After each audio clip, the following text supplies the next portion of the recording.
We'll call the meeting to order, and we will do the Pledge of Allegiance, and then we will read the minutes, and then we'll get to you guys, all right? So let's start with the Pledge of Allegiance.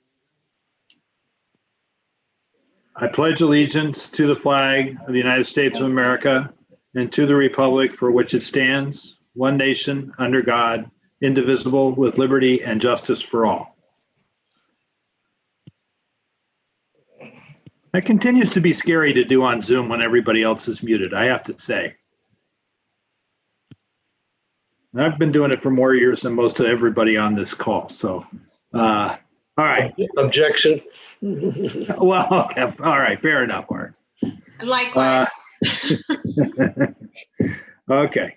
Approval of minutes. Let me just take 1 minute to say, Karen, when I read these, I have to compliment you. These are, accurate, concise, right to the point, and yet still capture some of the, the tone underneath it. I've always felt that way, but I thought these were a particularly good, concise representation of what we said. So anybody have any edits? Having said that, anybody have any edits that they want to suggest? They took the words out of my mouth because we went through such a long period with multiple different folks doing minutes, and some had lots of grammatical and spelling errors, and some were too short, some were way too long. These have been perfect, so thank you, Karen. Yeah, I completely agree. All right, you see nothing substantive. Motion to adopt the minutes. So moved. And seconded? Second. All in favor, say aye. Aye. All right, good. And with that, we can now introduce our guests, first set of guests tonight from Opengov, and whichever one of you, David or Eric, want to begin, that would be great. Yeah, sure. Thank you very much. Really appreciate you having us to the meeting tonight and allowing us to take you through the Opengov platform. So my name's Dave Spoladoro. I am actually Simsbury's customer success manager for Opengov. Little background about myself. I actually come from Massachusetts state government. Spent the first 10 years or so of my career in different finance and accounting roles with the state of Massachusetts. I was a controller for a state authority before transitioning about 6 years ago to government technology. So I've been with Opengov for a couple of years now, and I work with a lot of the customers, not only in Connecticut, but in the Massachusetts, Rhode Island, New England, Northeast. So I'm excited about telling you a little bit about what we're doing in other places and taking you through the platform tonight. So thank you very much. Great. So maybe just one word of background before we jump in. This is a tool that the town obviously has at its ready. It's widely used across multiple levels of government. And in our striving to be more open and transparent and to figure out how we can best as a Board of Finance use this tool, we thought it would be great to have a demo. Some of us have spent a fair amount of time with it. That's not me, that's Lisa and some others. But then strongly encourage that we use this, Amy obviously as well. So we look forward to having you show us how this tool could be very helpful to us and other issues that we might consider as we expand its use inside of for Simsbury and our taxpayers. Wonderful. So if we can jump right in, then you can see Eric's screen. I'm going to kick it over to my director, Opengov's director of local government here at Opengov, Eric DiProspero. Yeah, thanks, Dave, and good evening, board and staff members here at the town of Simsbury. Again, as Dave mentioned, Eric DiProspero. I'm the director of our U.S. local government team here. And been with the company for a little while, and certainly understand the relationship that we've had with the town since you can't believe it's been all the way back to 2016 at this point. So wanted just to highlight a few key things, for you all in terms of, our relationship and, the tools that you are utilizing with us today. And then, Dave will also kind of share with you some areas of opportunity that we may be able to help the town going forward. And obviously we welcome any questions at any point, and, feel free to interject, with us, and I'll run through kind of this quick 2-slide, history and background here. And then I'll turn it over to Dave to do more of a walk through the actual software and some of the things we've actually created for the town this evening as well.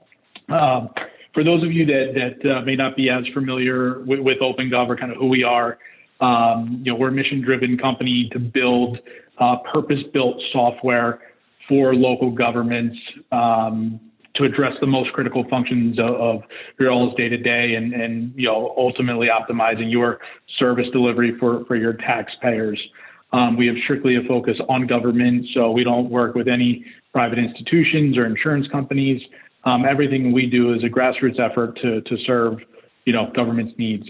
Very innovative company, so multiple offices, including a very large innovation hub in Boston and in the Northeast area to better serve our customers there as well.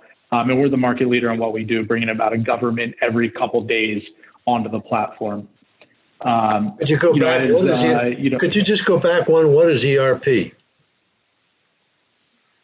got an acronym there.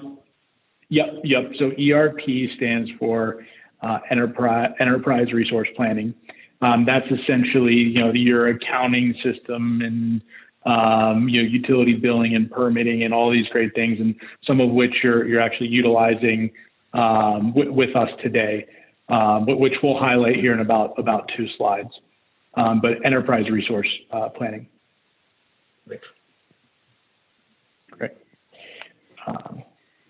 And as the selectman greatly noted here in the beginning, we're working with quite a few Connecticut and New England area customers, really across the region, and a total of over 1,000. And just to kind of give you a sense of how things have grown for us in this region, I think when Simsbury originally came on board in 2016, we were maybe 200 or 250 customers at the time. We're now over 1,000 governments utilizing Opengov's technology. We maybe had 1 or 2 software products at the time. We're now over 25 products across 3 or 4 suites of tools that I'll highlight for you. How we've actually gotten there is basically through an entire roster of folks that have sat on your side of the table, right? So former government finance directors and CIOs and PIOs and administrators that really can give expertise from your side of the table and not only drive the direction of our products and our suites of tools, but also be advocates for our customers and be involved in their engagement, so you're getting the most out of your platform, and the use cases and challenges you're trying to solve in your community can be addressed with the Opengov software. And lastly, what does that Opengov kind of ERP cloud, right, as we call it, look like? So again, this is an entire suite of tools that allow governments to really do the most critical functions of their day-to-day in Opengov, right? So anywhere from the annual budgeting process and modernizing that process and planning for new capital projects or new personnel and headcount. Whether it's like another capability that you're utilizing with us today, your permitting, licensing, and code enforcement, or community development services, that allow your citizens an easy way to interact and do business, with the town, and do whatever project that they're trying to accomplish inside of your town in a very easy to navigate way, and allow staff to process that in a very simple way as well. And then have that be tied together, through a platform that provides operational efficiency, so that as the department leaders and more on the internal side of the town staff can utilize the tools to track their departmental performance or their departmental goals, and ultimately share some of those things out to the public, whether that's budget related, whether it's maybe a specific capital project, or maybe it's just to be more transparent and more open, and hey, here's what we're funding, here's where the money is going. That platform for Opengov is all wrapped together, very nicely in a cohesive approach, again, to help you deliver on the most critical, services that you're trying to deliver, to your constituents, utilizing the most modern tools, again, purpose-built for government. So I'll pause here, and if there are any questions, happy to address them. And if not, I'll kick it over to Dave to actually start walking through the platform. Maybe I just ask Amy to say, are we using all of these platforms within the town of Simsbury? Are we using it for budgeting and planning, or are we using our own tools, or? No, so right now for budgeting and planning, we're using obviously the Excel spreadsheet that we go through, and then we purchase the budgeting software through Munis. We actually did do a demo with Opengov on their budgeting software and creating their budget book, and it's actually really impressive. There just wasn't funds in the budget right now. At that time, I believe it was about a year ago. David, you can correct me if I'm wrong. But we decided to stick with Munis and use their budgeting software to try to keep it in one system to see if we were happy. Okay. One of the things, can I go, Rob? Yeah, please. First of all, thank you for being here. I remember in 2016 when we launched it, I was first selectman at the time, and it was considered a little bit risky because nobody was using it. We were one of the first in the country to use it. At the time, we didn't have Munis, and it was very hard to sync the data to the system, and it took a lot of work. But now with Munis, it's a lot easier to do. And I think you pointed out there's a lot of tools that department heads can use, but it's also a tool for transparency to the public. I know the state of Connecticut, Hartford, lots of Boston, Denver, South Bend use Open Checkbook as well. So it has the ability to be hugely transparent to the public. And I know some concerns have been raised over sharing that much data. And so I'd like you to get into that at some point. But really, if you could show some of the tools that we can use and that the public can use, because when you did the initial demonstration, it was so impressive. And I think we're way underutilizing this tool. Yeah, and appreciate that as well. And, you know, as I mentioned, and kind of taking that risk to be the leader in transparency in Connecticut. And transparency has evolved, but, you know, openness for government has also evolved to not just be open to the public and to the taxpayers, but to be, you know, open and accountable amongst internal stakeholders and departmental staff, you know, as well.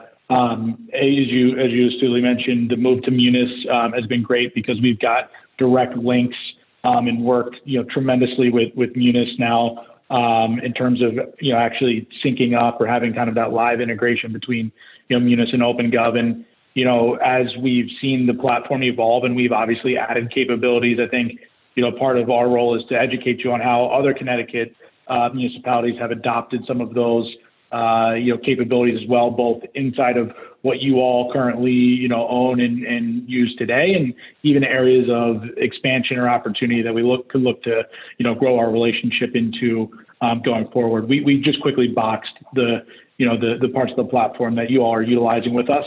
So you see it's the reporting and analytics capacity in our transparency piece, and as well as the permitting suite, you know, for your permitting portal. So I'll kick it over to Dave. I know he's got a nice walkthrough plan for you all.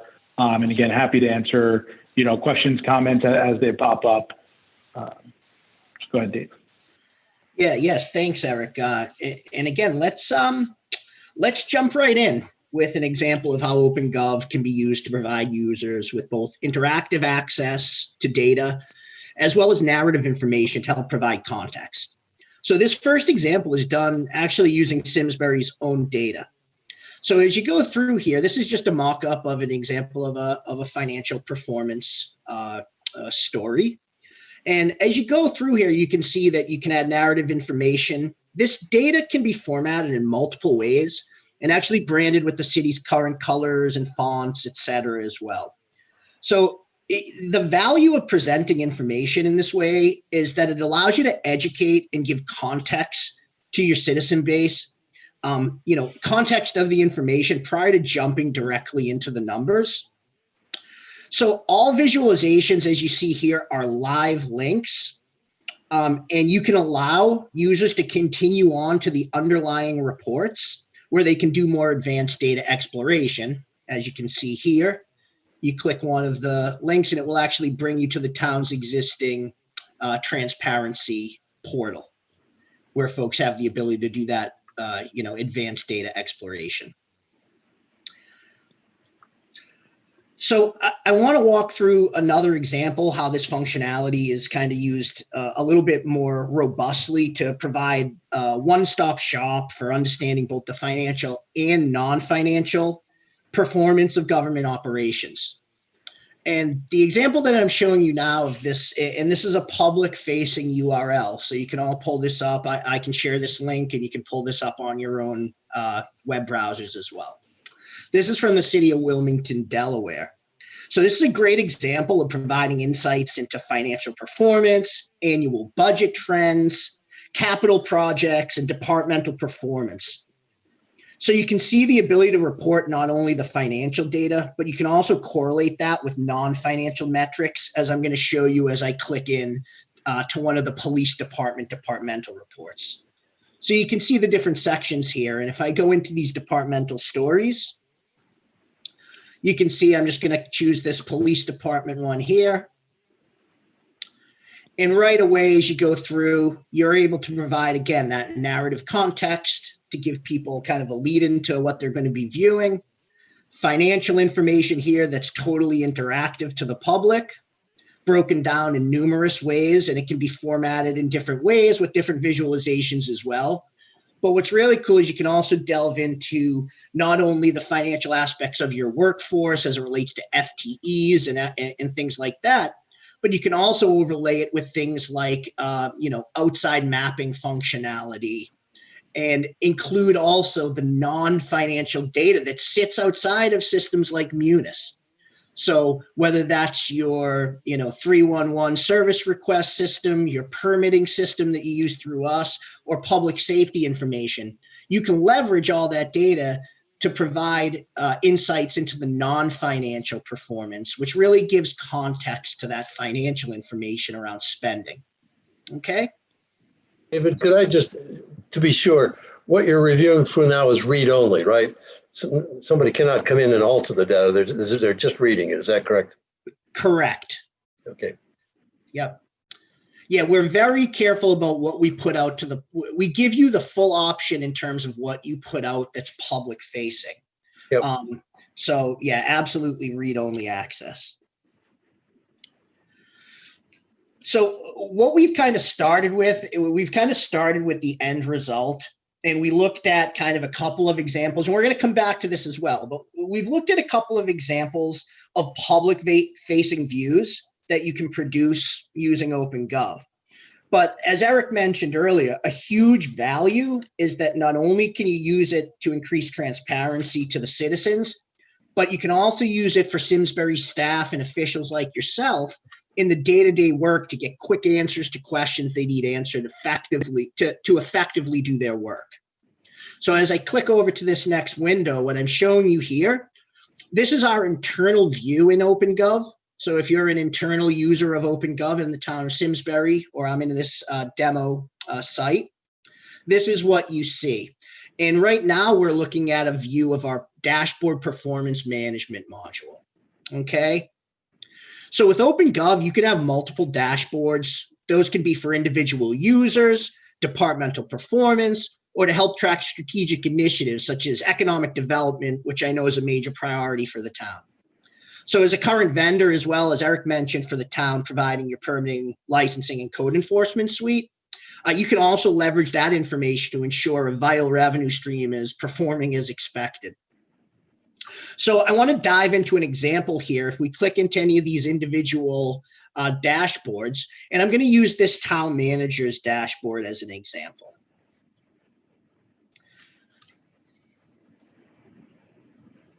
You can see as we click in, that loads right away. And all you need to access this, by the way, is a web browser. So, with work from home being such an important thing these days, a lot of our current customers have seen a lot of unexpected value in that regard. So again, looking at this town manager's dashboard, you can see here that with just a glance, you have financial information like monthly budget to actual performance, as well as non-financial information like permitting volume, public safety data, requests for service. So not only are you able to see this information all in one place, you can also apply performance standards to each metric in order to quickly see how well you're performing in important areas. So you can see here, just these red, green, and yellow, we call them like the traffic light indicators, give you a sense of who you might need to make a call to that day based on different areas of performance. So more importantly, this allows you to have the full picture of what's happening in town, and it allows folks like yourself to make data-driven decisions. So, I mean, this is really important for folks like yourself on the Board of Finance, because sometimes expenditures and revenue totals alone don't always tell the full story. So if I click into any one of these tiles, you'll notice that every one of these tiles is fully interactive. Every one of them, you know, we all recognize that different users and different individuals like to consume data in different ways. So we give folks multiple different options of how they like, of how they can view the visualizations, whether that's in table formats, line graphs, pie charts. We call this the gas tank graph. But if I actually click into any of these tiles, you see it brings me to the underlying report, which that really allows you to go deeper and do more analysis. So as I said, I clicked on that monthly budget to actual indicator, and now I'm in the underlying report. So one thing I really want to call out here is that Opengov is designed to be easy to use.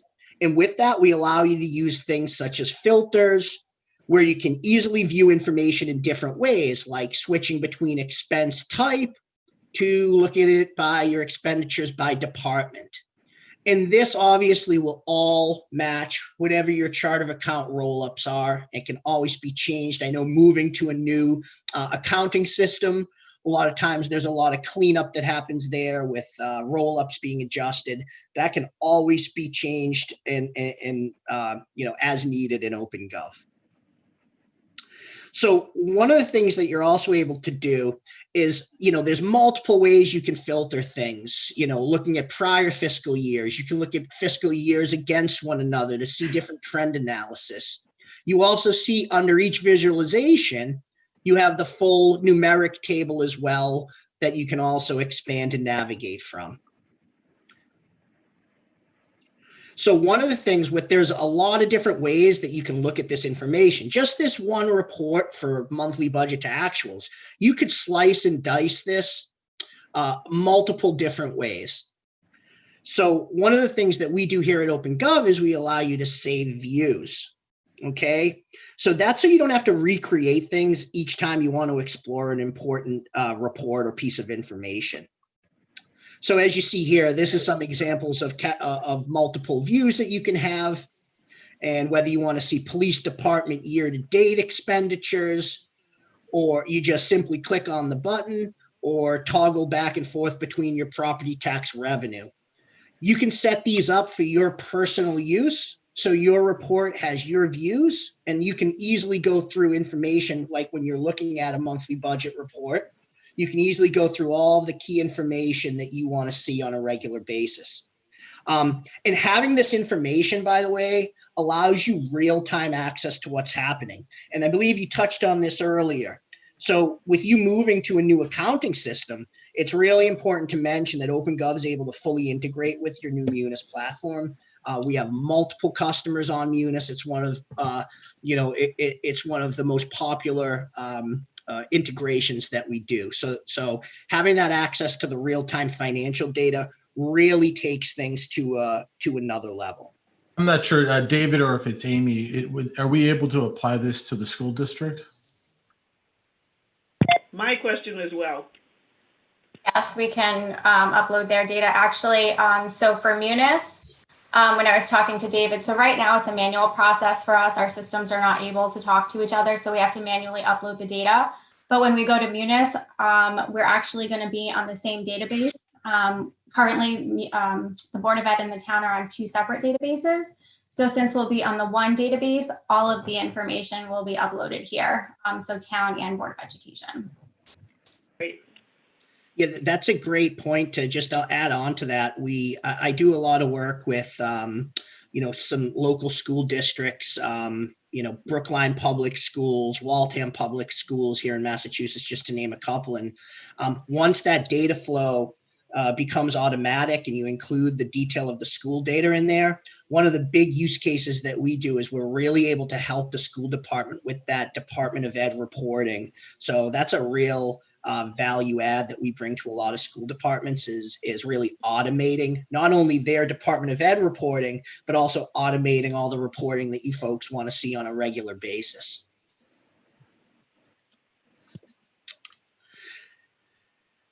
So with that, I want to shift gears and kind of go into, I know Amy mentioned earlier, kind of sticking on some of the, we're going to come back full circle to the public facing views, but I want to take one next step in kind of the internal efficiencies and collaboration that Opengov brings.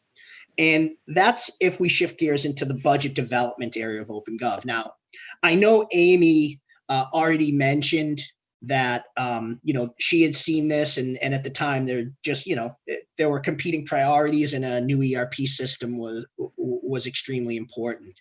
But what I'll show you here is how Opengov looks at budget development and analysis and communication.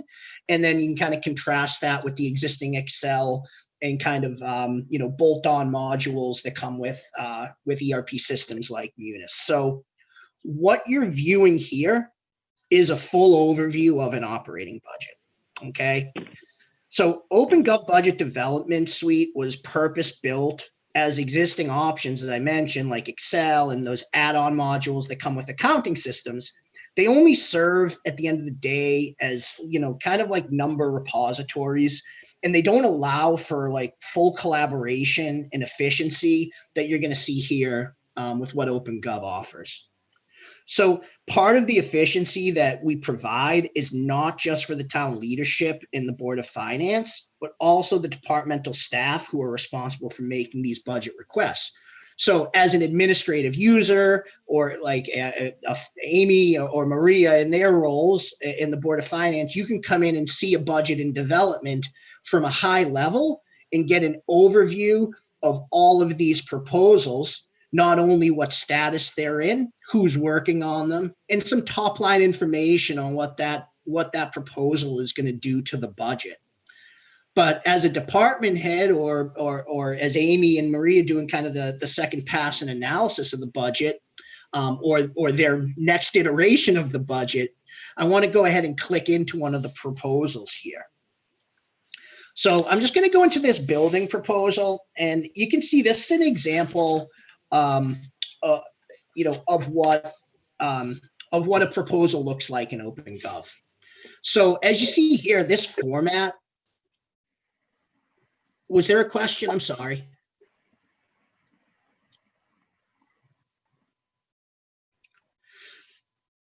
So as you see here, this format's easy to use and it provides staff with the ability to justify their request right here, which again, Opengov's purpose-built for ease of use. So, if I like to say, if you can write an email and attach a document, you don't need any training in this part of the, of the proposal tab. But you can see here, this provides your department, heads with the ability to justify what they're putting in. All that narrative information that typically comes with an annual budget request can be captured right here, as well as any relevant documentation can be attached. Okay.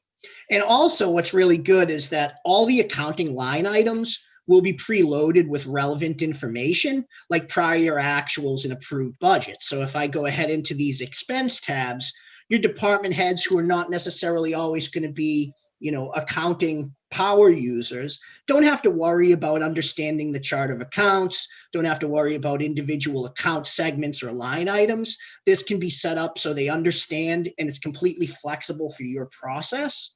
So when they go in here, all of that information is preloaded with headers, with appropriate reference information like prior actuals or prior approved budgets. And then we're really only asking them to go ahead and make certain adjustments. And it's very, very flexible.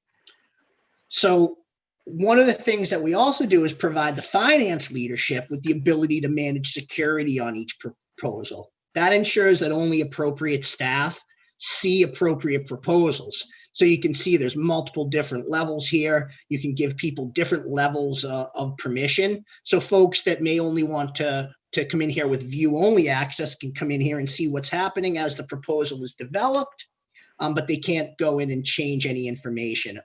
Finance and town leadership is given complete control over that. Additionally, you can also see kind of a little bit more of the collaborative nature of the suite, with the ability to easily make comments and provide view-only access. So again, this is kind of, when I was doing budgets in Excel and kind of loading them into my accounting system a few years back, one of the biggest things I had to go through was digging through email threads. And what this allows you to do is have a real full audit trail with all your comments back and forth. And you can invite people into that process with the appropriate levels of security, so you know that they're not going to accidentally change anything.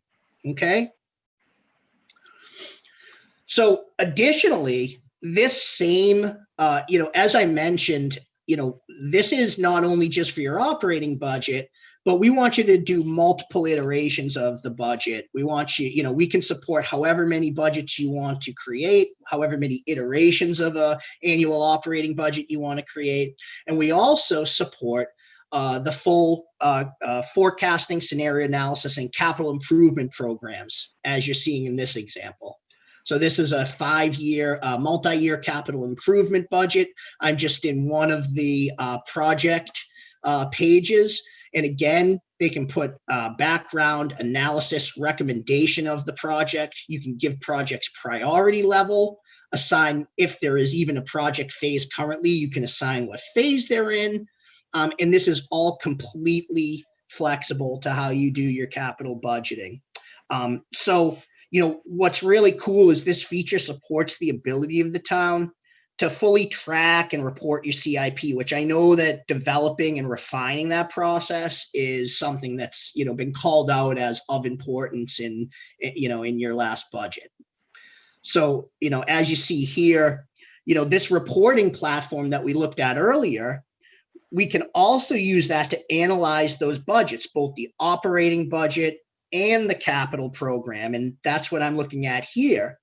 So you can see a full array of all your capital projects, as well as roll the totals up into various subtotals, such as, area of service or, fund source. Basically, however you want to look at your budget, you can use our reporting functionality to get a real full consolidated look on where the money's coming from over multiple years, as well as that individual detail on the individual projects that make up the capital program. Okay. So from there, we can also pull this information into our Storybuilder module that we started in. Okay. And this is what we saw up front with the example from Wilmington, Delaware, in your own data. So you can see a great example of this here, where you can have a consolidated capital improvement budget homepage that really does serve as a gateway to your entire capital program or your entire operating budget. And if I take, if I drill into an individual project story, as you're seeing here, this is a great example of that, because what you're able to do is combine things like geographic information with these mapping embeds, with narrative information about the project and why you're doing it, with financial data, as well as provide the ability to have a two-way conversation with your citizen base. Okay, so you see at the end of this example, Opengov's surveying functionality can also be embedded. So what this allows you to do is enable that two-way conversation with your constituents, asking them so you can really get a full view of how the public feels about various projects, various budget initiatives, or various strategic goals. And what's really great is that these responses on the back end, you can easily break these down by demographics, by neighborhood, by district, etc. It's very flexible. Okay. So kind of to wrap up,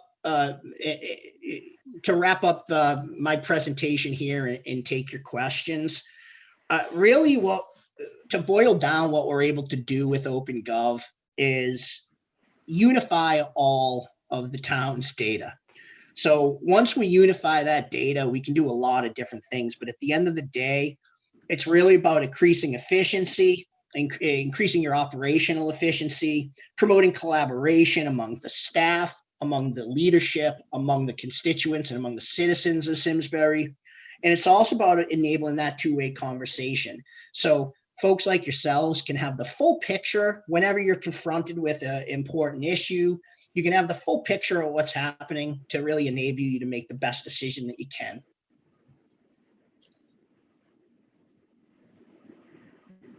Well, thank you, David. Appreciate that. Let's start with some questions from our board and anyone else. I got one. All right, good. Please, Art. A macro question. What happens when towns switch to Opengov? I mean, who uses this system and what effect does it have on the operation of town government, do you find? Yeah, that's a great question. The main users, if you think about the original use case that you came on board with, it was really geared towards the citizens and the citizens being able to interact with, the financial transparency of the town or interact with the budget of the town. I would say now more than ever, 9 out of 10 customers that come on board with Opengov are really focusing on the internal operations and providing efficiencies, whether it's to, the town manager and the finance director, whether to the department heads, whether it's to the board of finance. And that is to, do things like proactively manage the budget or to make collaborative, strategically thought out budget decisions during the annual, budgeting process. So I would say, now it's certainly geared towards both the internal staff as well as the external stakeholders, but really a lot of heavy users on the internal side. In terms of, some of the true like ROI numbers, we're seeing a lot of municipalities and communities of your size be able to reallocate about 1% to 2% of their operating budget to other priorities or other kind of budget initiatives by utilizing our tools and providing some of the more analysis behind it. Being able to, with some of the expanded transparency functionality, being able to reduce freedom of information requests or public records requests by up to 50%, and also provide the staff the ability to reduce the time required to respond to those requests by about half as well. And in total, and I don't want to speak out of turn for Lisa or Amy, but in terms of like sharing some of those internal reports, whether they're Board of Finance reports or department head level reports, we're seeing about an 80% reduction, in the time needed to generate and share that, that level of budget or financial information. So what I'm hearing you say that most of the new users are internal, not external, not oversight, not your interested citizen, but internal. One of the main changes is speed. In a liberal arts sense, how has this changed the management of government for towns that have adopted it?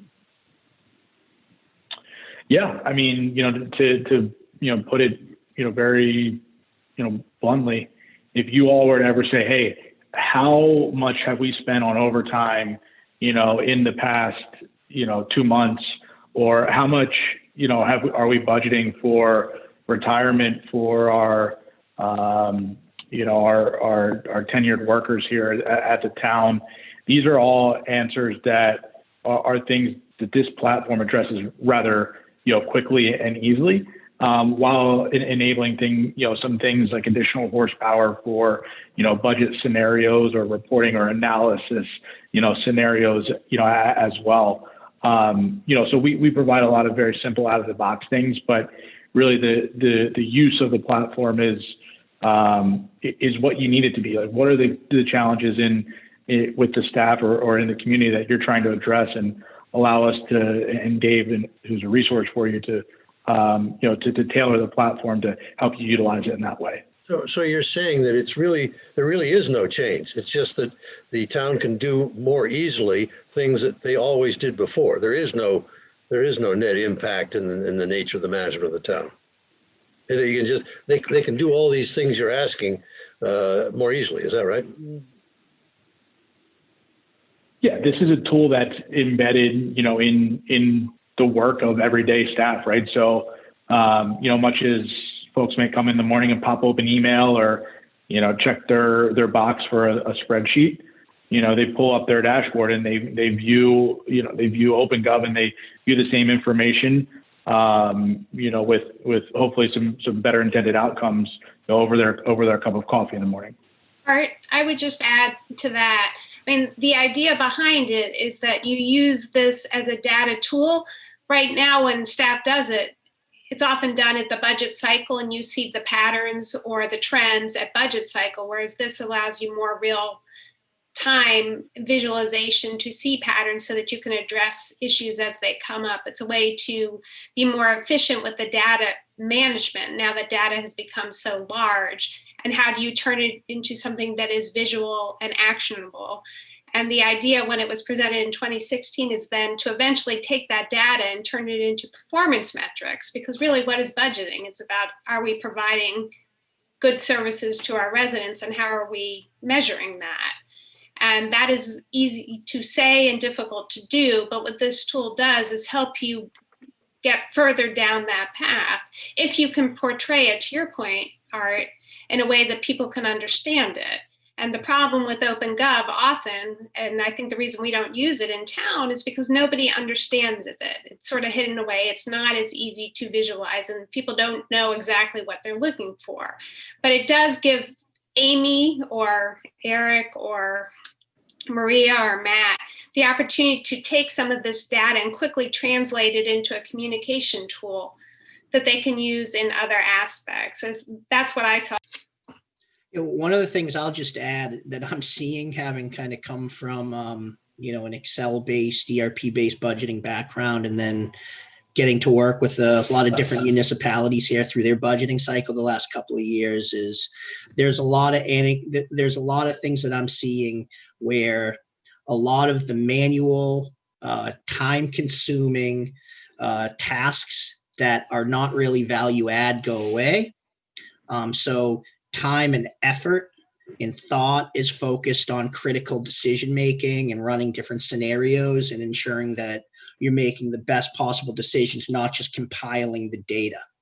And in turn, what that's doing for me, I was on with a finance director last week going through capital programming, and one of these dashboards she has for her capital program, a 7-year capital program, she shared with me that this information used to take upwards of 2 weeks to get extracted from an Access database, compiled in Excel, and it was a nightmare pulling just so she could get totals on various changes. She's now seeing those changes instantaneous as department heads are going and making requests. So that's kind of the real day-to-day stuff that I'm seeing.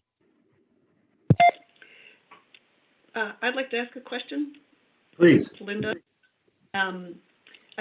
I think one fear maybe some folks have is frankly about transparency. And so I'm wondering about the experience of other towns. I'm interested that you said most of the users are not constituents. I mean, I think part of the point of this is to give constituents more transparency, but I'm sure there's some fear that, if you give people a little bit of information, all of a sudden we'll say, oh my God, we're spending this much on that, and that it will create more complaints or even more queries. Is your experience in other towns that happens, or that really the same people who FOI us all the time anyway are the ones who end up using this, and therefore it actually saves time with constituents? Yeah, that's a great question and a great point. In our experience, what we have found out, and I'm sure each municipality is slightly different, but I think the common themes kind of carry across. a lot of times the constituents, if you're sharing either no information or just a certain level of information, constituents are looking for that gotcha, right? The zinger. Oh, really stuck it to the town now, found out they were, put that money there, and when information is shared out, we find a lot of times that the majority of the appetite for that information is quenched, right? And constituents are able to know that there really is nothing to hide, that the town is being forthcoming with a certain level of information. For more complex topics, right, or maybe budget trade-offs, and with COVID coming into play, and hey, we had to fund this program and maybe move this program to a following year. That's really where we've seen the evolution and that storytelling product, if you will, come into play, because it's not just now the numbers, but it's the why behind the numbers. Hey, this is the program we funded. This is the tough budget decision we made, and this is why we made it. And here's the explanation, or, here are the appropriate diagrams or pictures to, support that case. So it's more so an education factor. But, I believe the town's, taking a pretty, significant step forward with enacting, the transparency program that they have, and there are ways that we can continue to build on. Just as a follow-up, have you seen any fraud with the open checkbook? Has that been a concern? And when you say fraud, what exactly do you mean? I'll ask Amy to mention what our insurance company mentioned. Amy? So Lisa had brought the checkbook feature to my attention during the beginning of this process. And the checkbook feature offers your check number, the date of the check, the description, the vendor, and then the amount of the check. And it's for every check that is cut from the town. So I had some concerns about this, given the social engineering nature of fraud these days. Even in internal controls, there's human error. So I chatted with our insurance agent, our insurance rep, Irma, today. Actually previously and today, and they advised against it. I also chatted with our auditor, our consulting department. They advised against it as well. I checked with our IT director. They advised against it as well. They feel like you're just looking for trouble. You're looking for somebody to create that fake change of address form, that fake email from that company. You're just putting it out there. And we actually asked Kerma today as kind of a follow-up. I said, knowing that we have obtained opinions from all these different vendors that we utilize, if fraud were to happen and you told us not to put that out there, would we be covered? And they said they don't know, that they've been more stringent and harsher with their cybersecurity claims and making sure that people are doing what they need to do. And then she actually asked if we knew of any other Connecticut clients using it, to see if they were any of their clients, to get them not to do it. So these are kind of some of the things that we've heard from the professionals in our industry as to the checkbook feature and why they would advise against putting it out there for the public to see. But I know that there is an interest on the Board of Finance side to have that information out there for transparency. So that's kind of where that's coming from. Sure. Yeah, and appreciate the explanation, and familiar with the concept. I will say that to my knowledge, that has not happened at an Opengov customer, of which we have hundreds that are doing the checkbook piece, if you will. Now, while you all are utilizing the financial transparency piece and sharing departmental spending, you don't go down to that checkbook level of detail, and of which that is the town's choice if and when, or if you do not wish to go to that level of detail, you have kind of complete security and permissioning behind sharing that information out. What I will say, in terms of the checkbook side of things, is yes, the vendor information and payments are certainly out there. There is no way anyone could request like a refund or a change of address or different W-9 forms, whatever it might be, for a vendor through Opengov, that would still have to work its way through any town processes that you may have or checks and balances that you may have in place.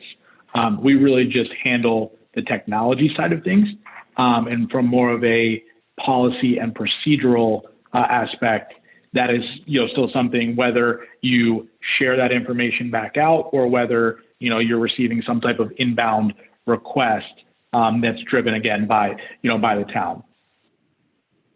One of the things, just follow up, and obviously I don't think we're pretty conservative and we're not going to go against our advisors, but part of the reason the interest is to share the checkbook feature is so that the Board of Finance and department heads can sort of analyze, okay, what are the top vendors in town?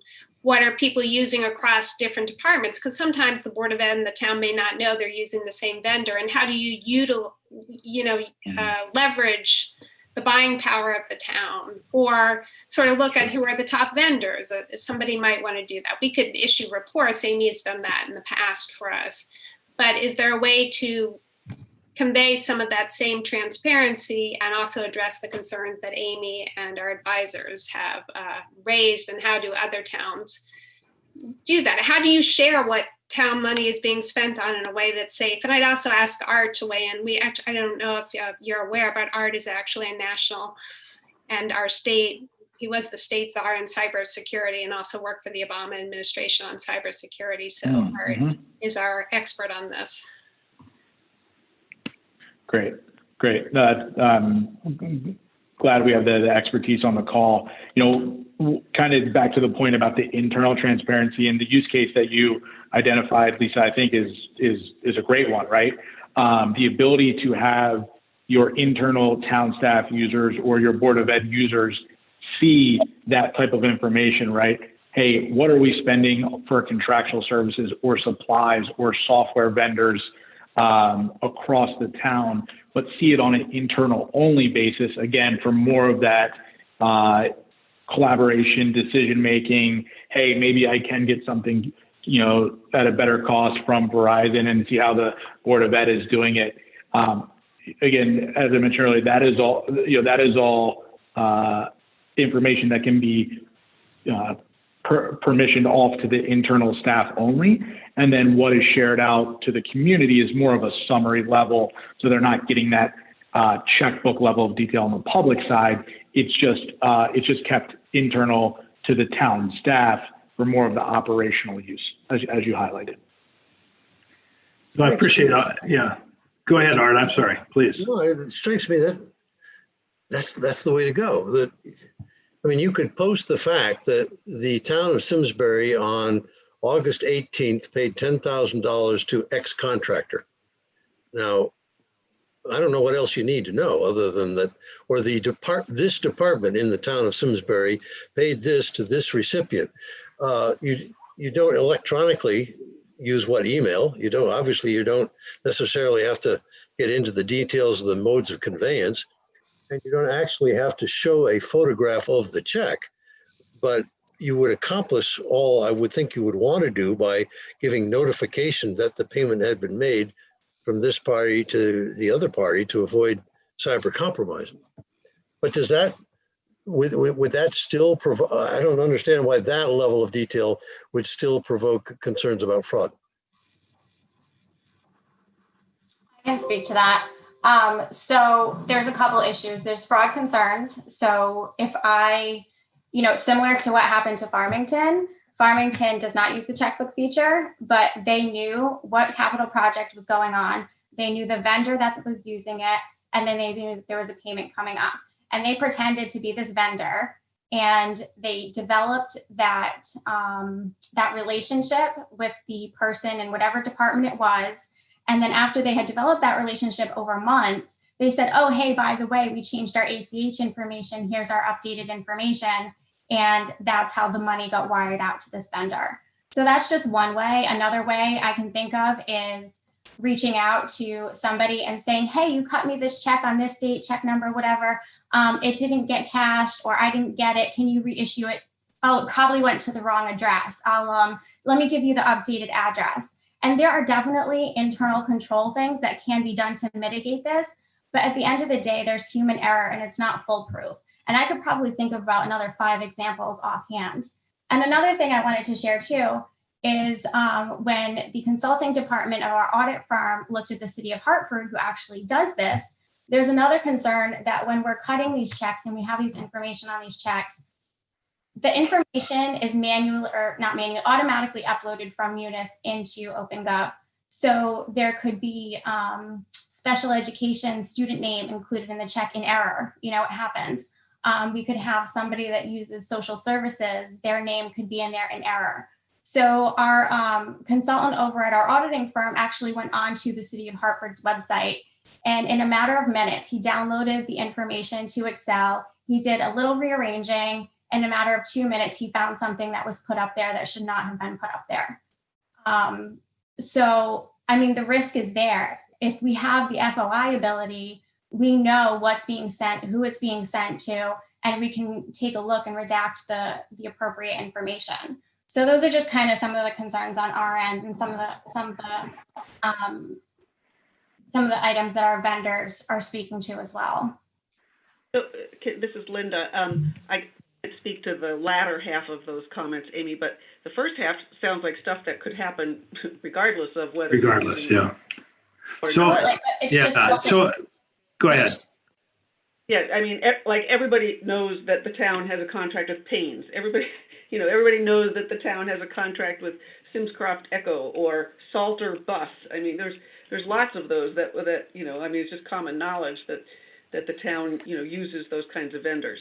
Oh yeah, absolutely. But it's just putting the information out there and giving them another resource to try to, commit fraud or, do whatever they want to do. All right, so I'm gonna pull this meeting back and say I think that the purpose today was to more familiarize ourselves with the program. I think there is a legitimate debate about whether the full exposure of the Opengov checkbook is appropriate or not. We can defer that to another time. I think we want to use this program more efficiently and thoroughly within our business if we can. Now that the Board of Finance has had a deeper exposure to it, I think that's great. I think the use of the tool that I wanted to just spend one more minute on as using for budgeting and strategic decisions, which I think both Eric and David spoke to as using the what if, when we're using Excel spreadsheets and some of these other things that require iterative manual inputs to do scenario planning, this is the kind of tool that we want to use. So going forward, I think it's valuable for us to have it. I think the issue of fraud or no fraud or the checkbook feature needs some more we should look into more thoroughly and discuss it, because clearly others have made different decisions about it, both for and against it. But the power of this tool in our toolbox is very important to us going forward. So I appreciate David and Eric. We have a full agenda tonight, so I want to be aware of what else we have to talk about tonight, but maybe just go around one more time and see if there's anything else that we would like to see done in the future or major outstanding questions from our board members. And Rob, I would agree with you.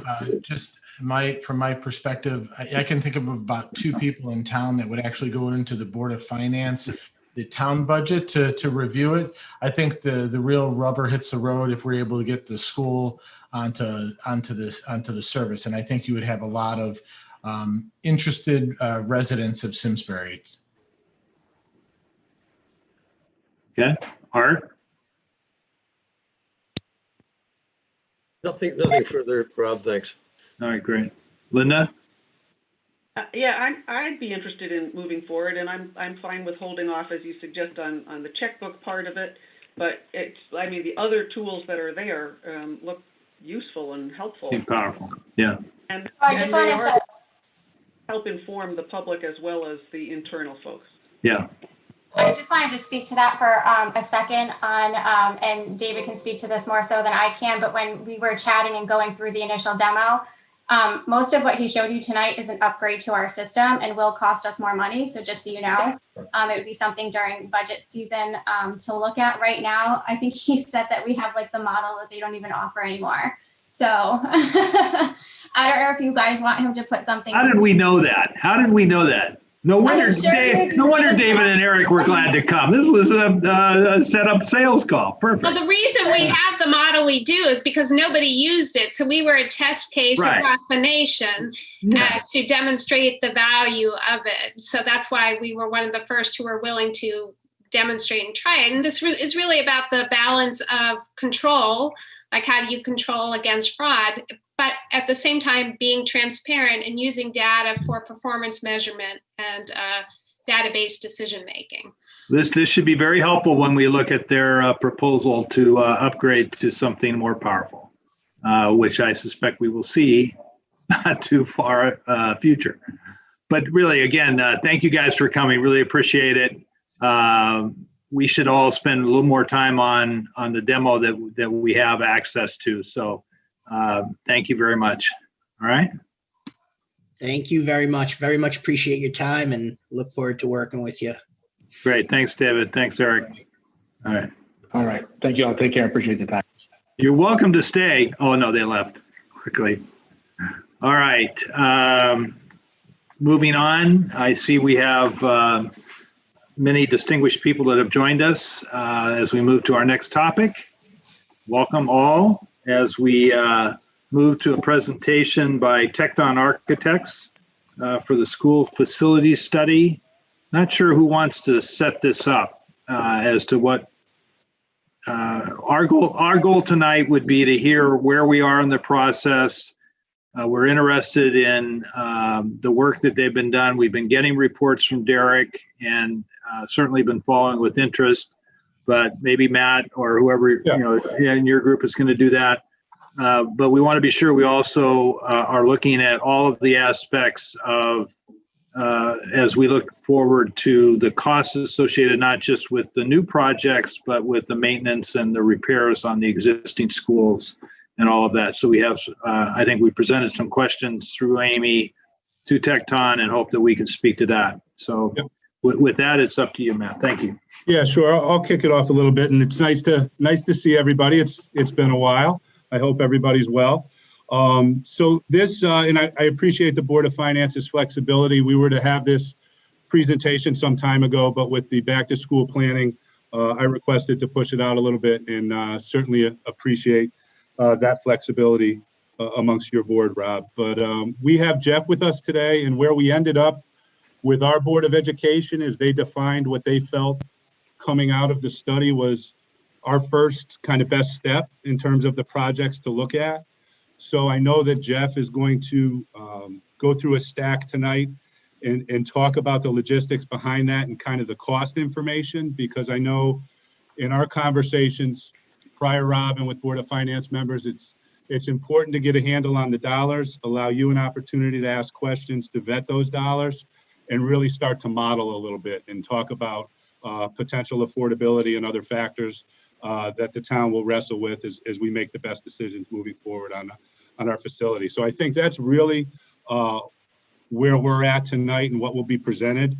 Jeff has also done a real nice job putting resources together for us that will allow us, I believe, to kind of fill the traditional capital planning structure that we have, that 5-year plan relative to maintenance. So he does have some more macro numbers to share as to what those projections are. We don't have a lot of detail to dive into today. I think that would be a whole nother meeting down the road, but just wanted to be able to respond to your questions that yes, we plan long-term in terms of renovations and new builds, but also did kind of an assessment of what the assessment needs are by building and by priority category. So that's where we are. I wanted to take one quick minute. I don't want to take too much airtime, but I was asked earlier, and we haven't been together for a while, to address a couple questions, Rob, that didn't get addressed during the budget process. If I could have please. A quick minute on that. I don't want to dig too deep, but I want to be respectful of kind of closing that out. So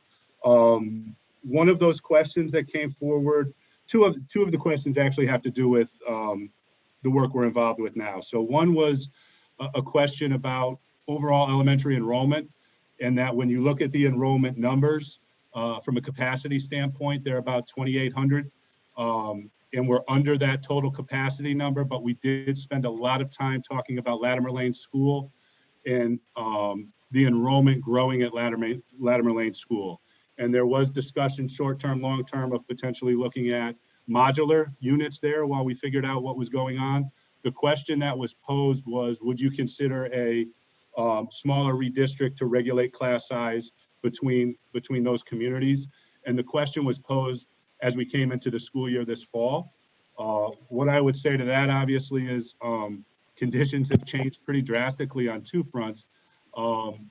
Currently at Latimer, we're running about 30 to 35 students under what the projected enrollment was for this fall. Secondly, with about 18% of our overall student population selecting a at-home option as we start in the fall. Capacity as we head into the next few weeks is not an issue, but is something that we will look at as we continue our budget planning moving forward, and may be a very legitimate question that we need to come back to when we're in the budget process. So that's the question relative to enrollment. There was also a question about the Tecton study in and of itself, that why did we not, as an administration and a Board of Ed, hold off on moving forward that Henry James project until the study culminated? My response to that was simply, and we had those conversations with the board at the time, if we go back and look at what we did, the Henry James had different iterations over a 10 to 15 year period that actually sat on the capital plan, and the board felt strongly with or without that sixth grade concept that we needed to move forward with that project. We had the support of the Board of Selectmen at the time, so that's why we did not wait, and we certainly agreed to engage in the study, which is where we're at today. And the third question was a little bit different, not really having to do with the facility stuff, but wanted to respond nonetheless, and that is the individual kind of did an analysis of our increase in per pupil expenditure over both a 5 and 10 year period, compared it to the rate of inflation, wants to know why our per pupil increase goes beyond what that rate of inflation is. I don't have a detailed analysis of that tonight, but I would say that kind of in global terms, a couple things we could think about is, we know not all costs rise at the same rate of inflation, and two kind of key areas I would point to in the last 5 years that we've dealt with on the boards would be both the health insurance situation that clearly, rose beyond the rate of inflation and was a significant driver the past several years. But even more significantly than that, special education programming in the last 10 to 15 years has changed dramatically, not only from what we support students with in district in terms of complex programs and staffing, but costs that have escalated a bit on the outside in terms of outplacement costs. So those are just two examples, and certainly as we come back into a budget year and want to explore that again, we can provide more detail, but did not want to leave those questions hanging out there, and I appreciate the board member that reminded me to come back to them. So with that, I would kind of shift it to Jeff, as you've heard enough from me already, probably. So Thanks, Matt. Yep. Okay, thank you, Matt. Hopefully everybody can hear me okay. I'm gonna share my screen here and let me know when, just give me a thumbs up. Can you see the first slide? Okay, great. So I have a brief kind of outline presentation to give you an update on where we stand with the overall master plan. So the first couple slides are really just the introductions as to who's been involved, and nearly, we touched all 7 schools, talked to all the school faculty, administrators, custodians, then all the leadership at the school. The consultant team that conducted the review was made up of Tecton architects, architecture and planning, demographers, which are from Malone and McBroom, and I'll touch on, I have a couple slides from them, structural engineers, mechanical engineers, and site civil engineers. So it covered all of the basis of each of the sites. So the goals for the project really, at the bottom really is the bold one. It's a long-range master plan for all of the school facilities. That was the ultimate goal. Obviously, we collected the existing conditions, analyzed those, also collected the educational needs and what those may be and how they dovetail with the current physical conditions of the school, identified capital improvements, which I'll go over in more detail, put together the plan, and then looked at it compared to the demographics or enrollment projections for each school. So the next couple slides, they don't speak to the entire town and what's happening with the entire population, but there's more detail that's also posted as part of Malone's detailed presentation on demographics. But the long and short of it is the fastest growth was seen at Latimer, a close second with Quadrant Line. So there's pockets of your community that are growing fairly quickly. You can see on the top, basically each school is a different color. You can see over 10 years. Typically we measure 10 years. The reason why that's important is because when and if you submit a grant application, you need to have a projection for at least 8 years out. So that's a requirement. So they covered the 10-year projection, which you can see there, and the increase is about 23.6% for Latimer. So understanding the needs, the next couple slides, and I'm going to go fairly quickly through here so we can get into the costs of the best step, which is step one. Really is combined between the physical condition of the schools, the core spaces of the buildings are stressed, meaning the cafeterias, the kitchens, they just get a tremendous amount of community use. There is aging infrastructure. The buildings have been well maintained, but a fair amount of them have come to a point where they're 50 plus years old. And then the impact on the educational needs. So over 50 years, certainly educational needs have changed. So we've heard this quite a bit during our process where we reached out for multiple public forums. We have less students in the building. We have less students than we once did in the buildings. Why do we need the more space? And I'm going to go over an analysis. It's a basic analysis based on square footage and state standards. And I'll show you the capacity based on that metric. There's multiple additions and often cases with exceedings. And I can show you how that sometimes leads to inefficiencies, which means less programmable space. I've mentioned the learning environments changed. Certainly, Matt spoke to specialized education, that there's different space needs there, flexibility, adaptable space, and then again, the heavy community use. So this slide, and if you've been following some of the public forums since the start, we've shown this at nearly all of them, but this is a breakdown of the elementary schools, grade configuration, current enrollment, future enrollment. It's a good snapshot to understand what's happening with your schools, the existing area, square footage, and then the square footage when you take the number of future, the number of students times the maximum allowable square footage. That's this column here, so second from the right, and then the delta between the two. Okay, so that's one metric that we use to measure the building. Do you have a question? And why are you using the maximum allowable as opposed to more like an average that others use? Why do we want to build the absolute maximum number of square feet?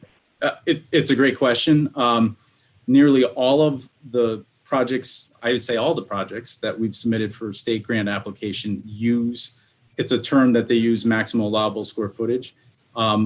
Very rarely, if any time, have I seen them not using that, because it's a state standard formula that's been generated from years past. It's a fairly tight square footage standard. So you certainly can go for less, but most times when you're submitting a grant application, you always want to use that number to maximize your grant reimbursement. Does that make sense? So is what you're saying is that the maximum is really also kind of a minimum that... Yeah. It's really terminology when it comes to the state. But most times, most communities, they want to maximize the reimbursement. So they'll use that square foot metric times their students to give you the allowable buildable area. Yeah. But it ends up if there were really a difference between maximum and minimum, you'd be choosing the maximum, you get some state match, but you have to put your own money into it too. So you're maximizing your own expense as well as the state reimbursement. Yeah, I guess the term maximum, and it's a good point, the term maximum really comes in that the communities that are trying to maximize the reimbursement from the state is really, that's the key. That's why we would use this square footage. So in other words, so you don't end up with any ineligible square footage that you have to pay out of pocket for 100%. That's why we use that terminology. Again, this is a repeat slide from some of the previous public forums, but this graphically illustrates the impact that multiple additions to an existing building have on the efficiency of the building. So if you were to build a new school today, the expected efficiency factor in a building is anywhere from 25 to 30%. So in other words, the gray outline of the building compared to the blue, the circulation, the toilets, the storage rooms, wall thicknesses, those kinds of things, you typically want to shoot for about 25 to 30% efficiency in a new building. And naturally, as you add to the building over time with single loaded corridors, meaning there's programmable space only on one side of the building, it decreases your efficiency. So Latimer Lane, as it exists today, when we measure the blue versus the gray, you're at about 40%. So when you compare the 40%, go ahead. Yep. Can you just elaborate on efficiency in relation to what are you saying? It's, the heating is more expensive, the electric is more expensive. Right. Efficiency of what? Right. It's the square footage efficiency, the footprint efficiency, the layout efficiency of the building.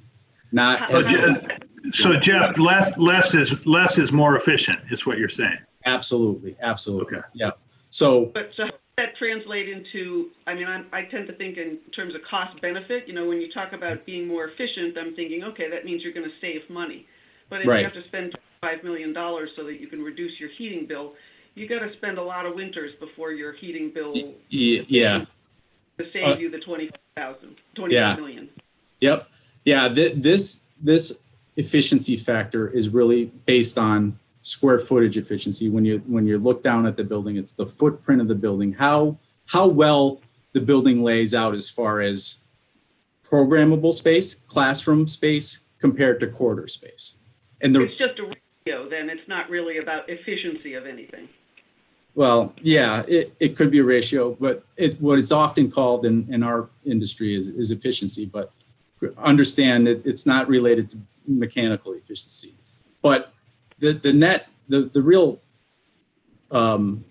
point of this slide is that if you expect a ratio of 25 to 30% of your building on a new building, and your existing building is at 40, the difference is quite substantial. It could be, which means, from an educational perspective, I'm putting more square footage in my corridor and less in my classroom because I keep on adding. So that's really the point of this slide, is to show you that, and naturally you think about your house. If you add to it over time, it takes you longer to get to the front, and that means that you're walking through spaces that you can't really use all that much, right? So that's the purpose of this slide.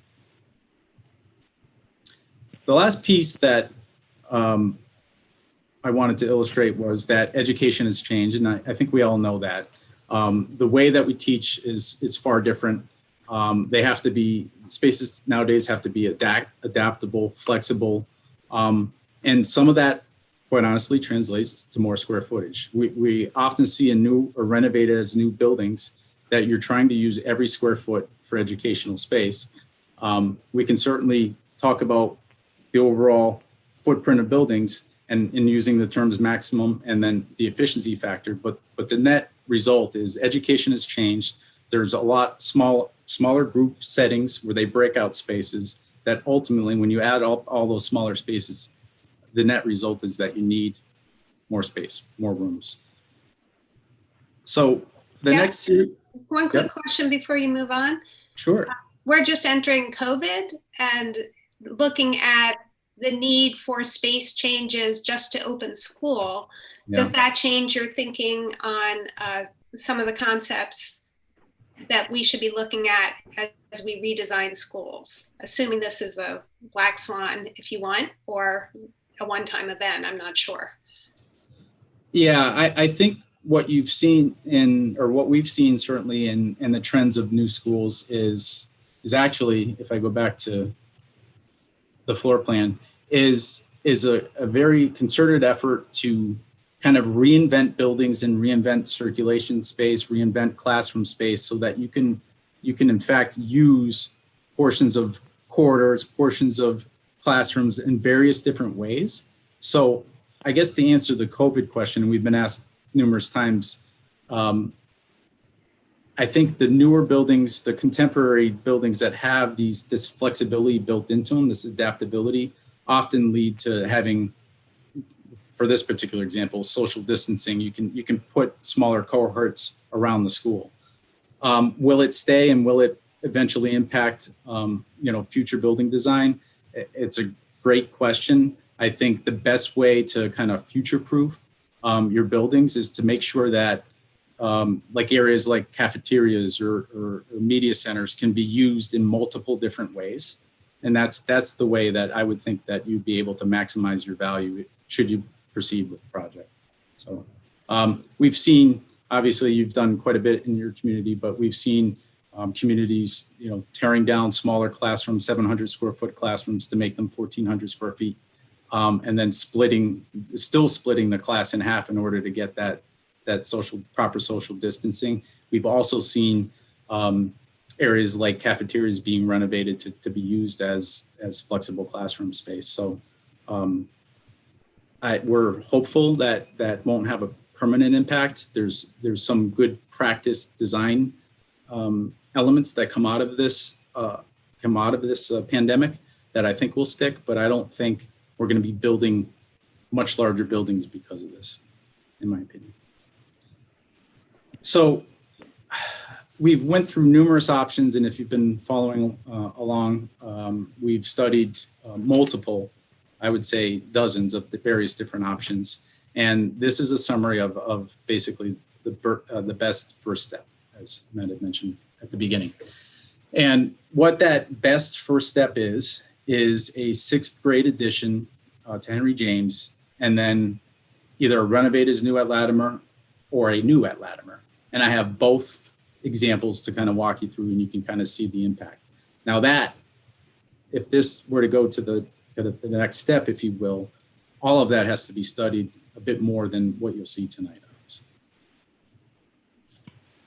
So this is the summary table, and I guess this speaks to also redistricting or no redistricting. But let me give you the setup on how this is all how all this works.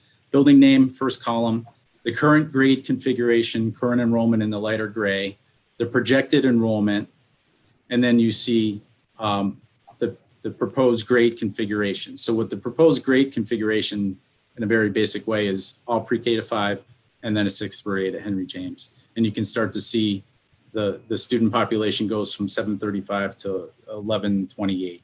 And then the Latimer is in the most need and is growing the fastest.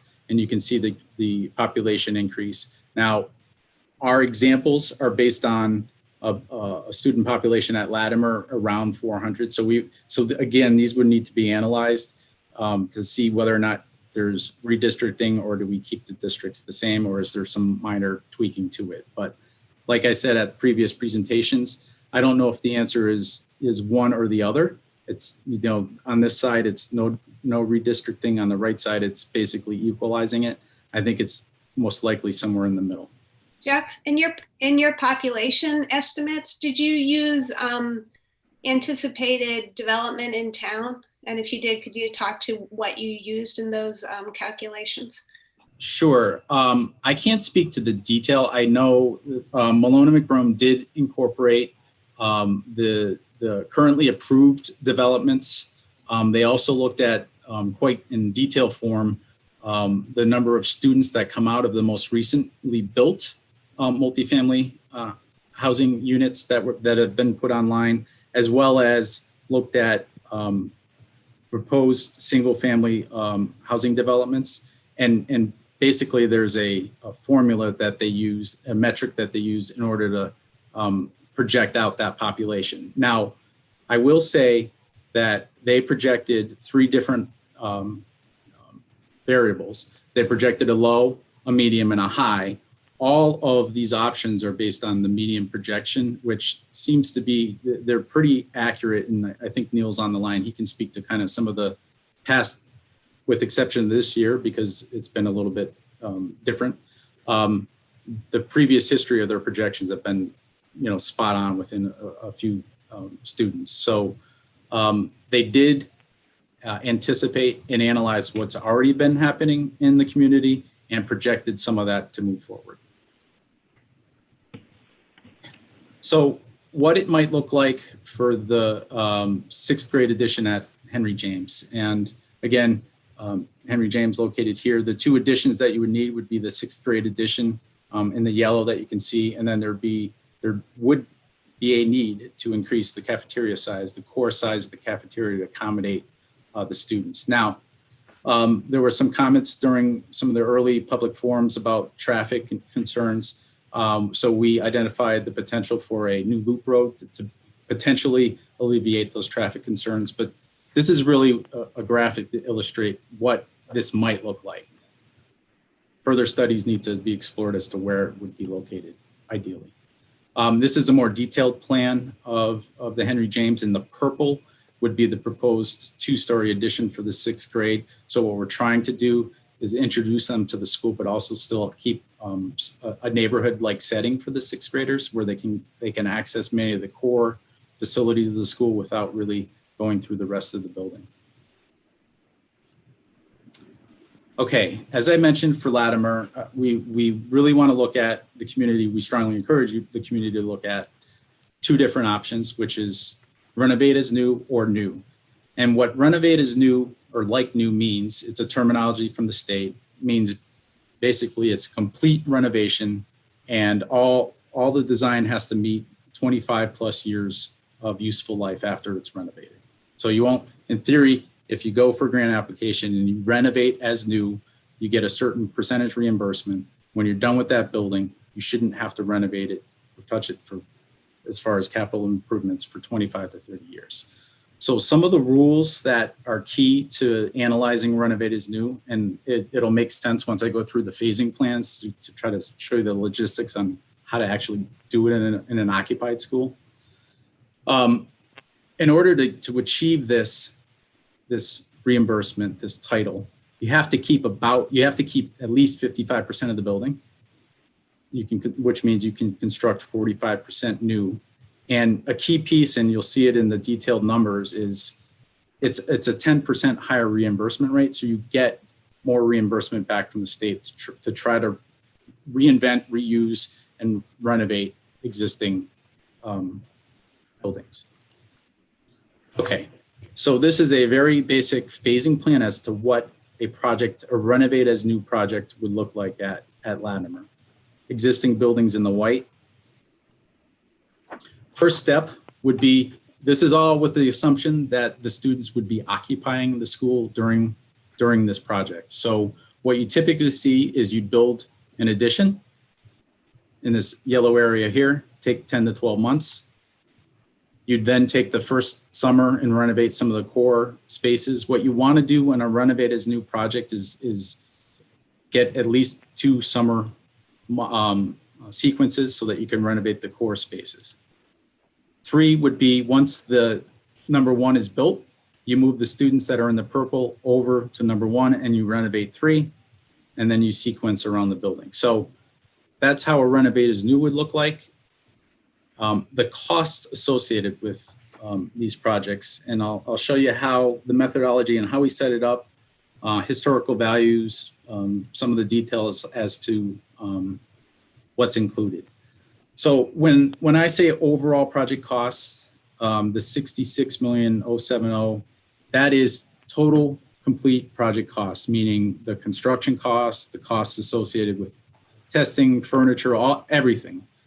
The bottom number is the cost to Simsbury after the projected reimbursement from the state.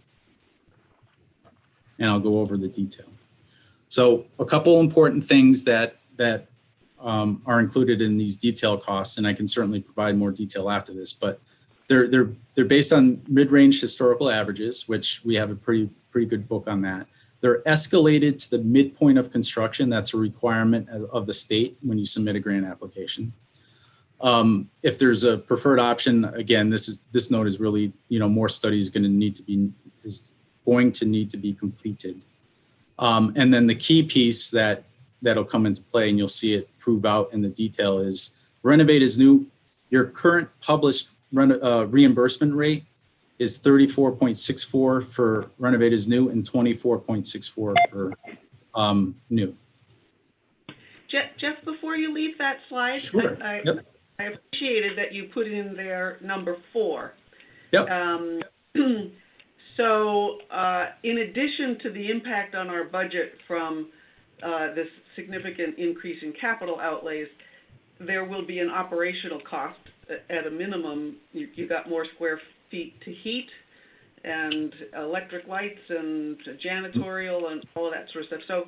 So do you have a rough guess of, for every 1,000 square feet you add, what's the increase in operational cost? Is there some?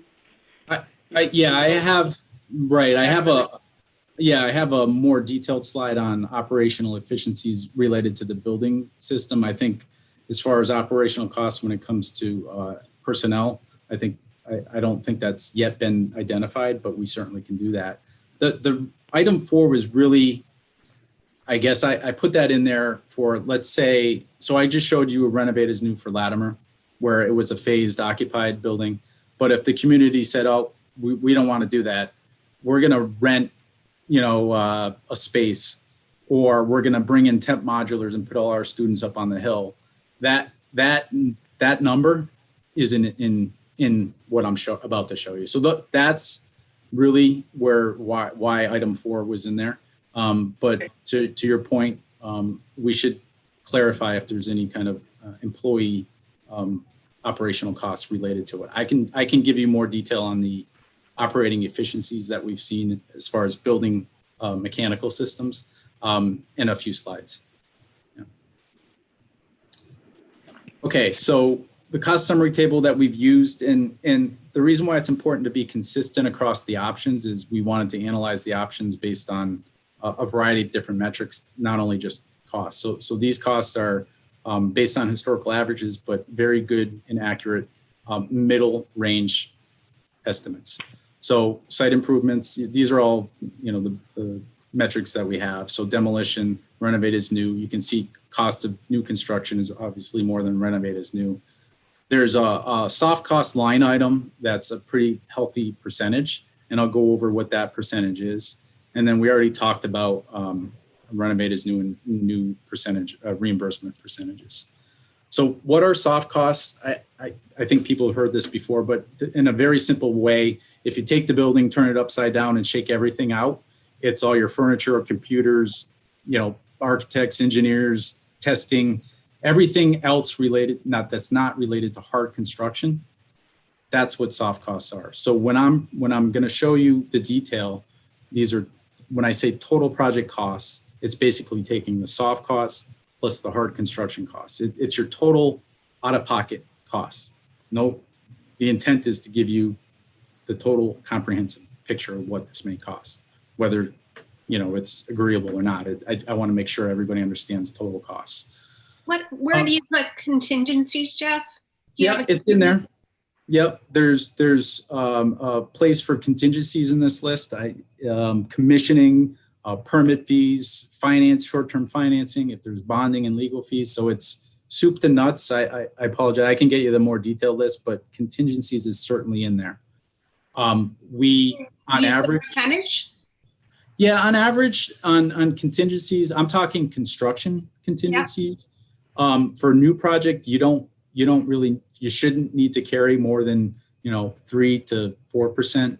On renovate as new projects, if it's a really difficult, if there's a lot of unknowns, then you might carry 5. But we don't typically recommend going much further than that.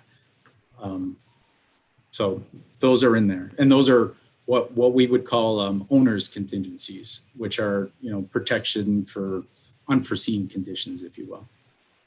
Like you didn't know, rock was there or something like that, and it cost more.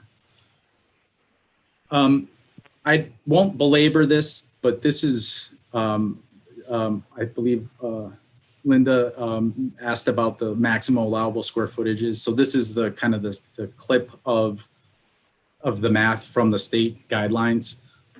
They're pretty conservative when it comes, when we say state standard allowable areas, they're pretty conservative when it comes to a square foot per student. And again, there's a metric for grade level, there's a metric for size of school, and it changes. What the key is to make sure that you're either at or below that for state reimbursement, which we will be. Okay, so here's the costs, and I know that the numbers are a little bit small maybe on your screen, but I want to walk you kind of through. This is a renovation or addition project at Henry James, the 6th grade addition. So what you see in the top here in the A area is 6, 7, and 8. Those are the projections, the highest projections over an 8-year period times your square footage. So you end up with an allowable area of 100 and the state will allow you to build 183,000 square foot building. The existing middle school is 132. So the purple, if you remember the purple that I had showed, that addition, it's a 2-story addition. It's about 50,000 square feet to get the 6th grade in there. To get that many students in the addition of the 6th grade, the call it 400 students, you need about 50,000 square feet to fit them in there. So that's the square footage. B is basically the scope of the improvements. So we do site improvements. The parking lot, obviously going to need more parking in that area. There's potentially some abatement, and then there's new construction. So when you put all that together, the construction costs for the addition are $26.5 million.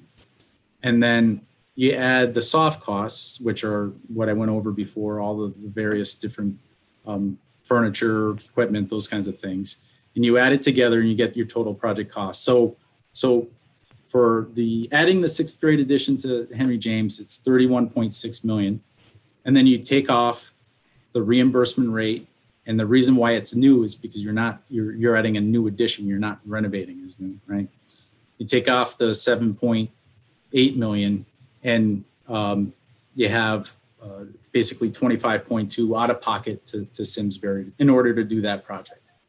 There's one line in here that's ineligibles, which it's more of a detailed state review. The state will come in and audit, and they'll say, well, not everything's eligible for reimbursement.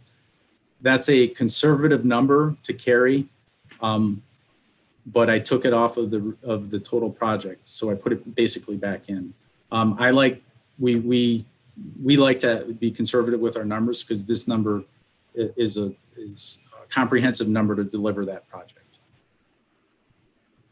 So the Latimer Lane project is the much more expensive of the two, right? 49 million versus right. So let's look at Latimer. That's a great. So Latimer Lane is set up the exact same way. Now this chart over here is for renovate as new. So we're going to say Latimer is 400 students, right?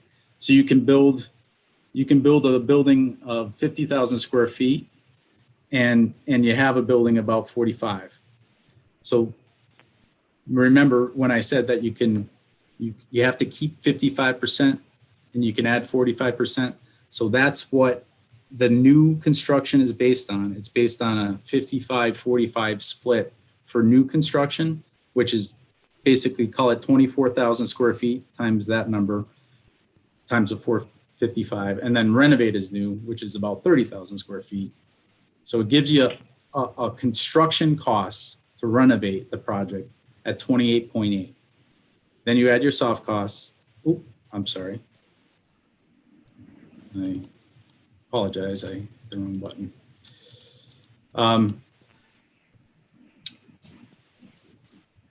Okay, so then you add your soft costs, and your total project costs for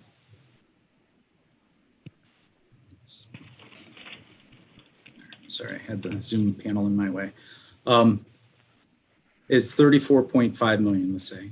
The state reimbursement is at your higher reimbursement rate, which is 34.64. So your total out of pocket for Latimer Lane renovated as new is 24 million. Okay. There's one more exercise that, so these are the two combined. You can see them in the kind of shaded area, the 25 for the 6th grade edition and the 24 out of pocket for Simsbury. So 49 million. So for So they're actually about the same, is what you're saying. They're not, right? Yeah. Yeah. After you do the math on the on the reimbursement rates, because the addition to Henry James is at the lower reimbursement rate. Now watch, I think it's the next slide. I set it up right. Yeah. Okay. So this slide, just for comparative purposes, I'm not proposing either or, but this is a new, if you were to build a new Latimer Lane on the existing Latimer Lane site and either use the old one, use it for swing space, tear it down, or just to show you the math on this one. So it's the same square footage, same student population. We're comparing apples to apples. It's basically all new construction. And what you see, what the biggest delta really becomes is the reimbursement rate. So the cost, in other words, for Latimer renovate as new, the cost to Simsbury was 24.1. On a new school at Latimer site, it's 30.5. So this is an exercise to show you that you still need to study, you have to study both options in order to kind of prove out what makes the most sense. Some communities opt to go for new because they don't like the idea of renovating an occupied school. Some communities build new because of capacity concerns, which they can then use the existing school as swing space, which then realizes a bunch of efficiencies and savings on their future projects. So it's something to think about. I'm not proposing one or the other. I'm just showing you what happens when you do the math. I think Linda was asking for or asking a few questions about before. So the way that this slide is set up is we took your costs for Latimer Lane for energy, right, per year. So that's what you consume. We got a hold of all the energy bills, and that's this. You consume about 192,000 or $2 a square foot on your existing Latimer Lane school. So I took a conservative projection, assuming this dollar value. I extrapolated it for the the correct size building, and I just assumed you might lose some efficiencies over 10 years on the equipment because it ages. So call it a couple $1 million for round numbers. So 10-year projection for energy costs for Latimer, for the size it should be, is about $2 million. When you renovate as new or you build new, there's the code baseline, which is our database shows with our engineer CES, the cost to operate about a code baseline building, a renovated or new building, about $1.75 a square foot. The standard energy savings that we typically see, because you have to follow high performance building standards for schools, the cost is about $1.50. Most schools are either headed in the third bullet or the next to or the last bullet, which is net zero.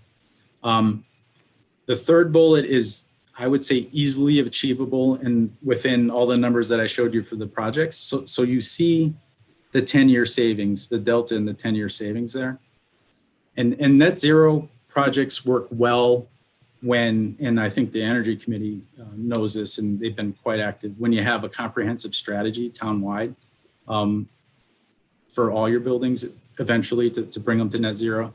And this is, used to be cliche, this is almost commonplace now in buildings. So I would suggest that these last two are really where you would be looking for potential energy savings for this, for either a renovate as new or a new school. So the numbers will go down on the operating costs for building utilities.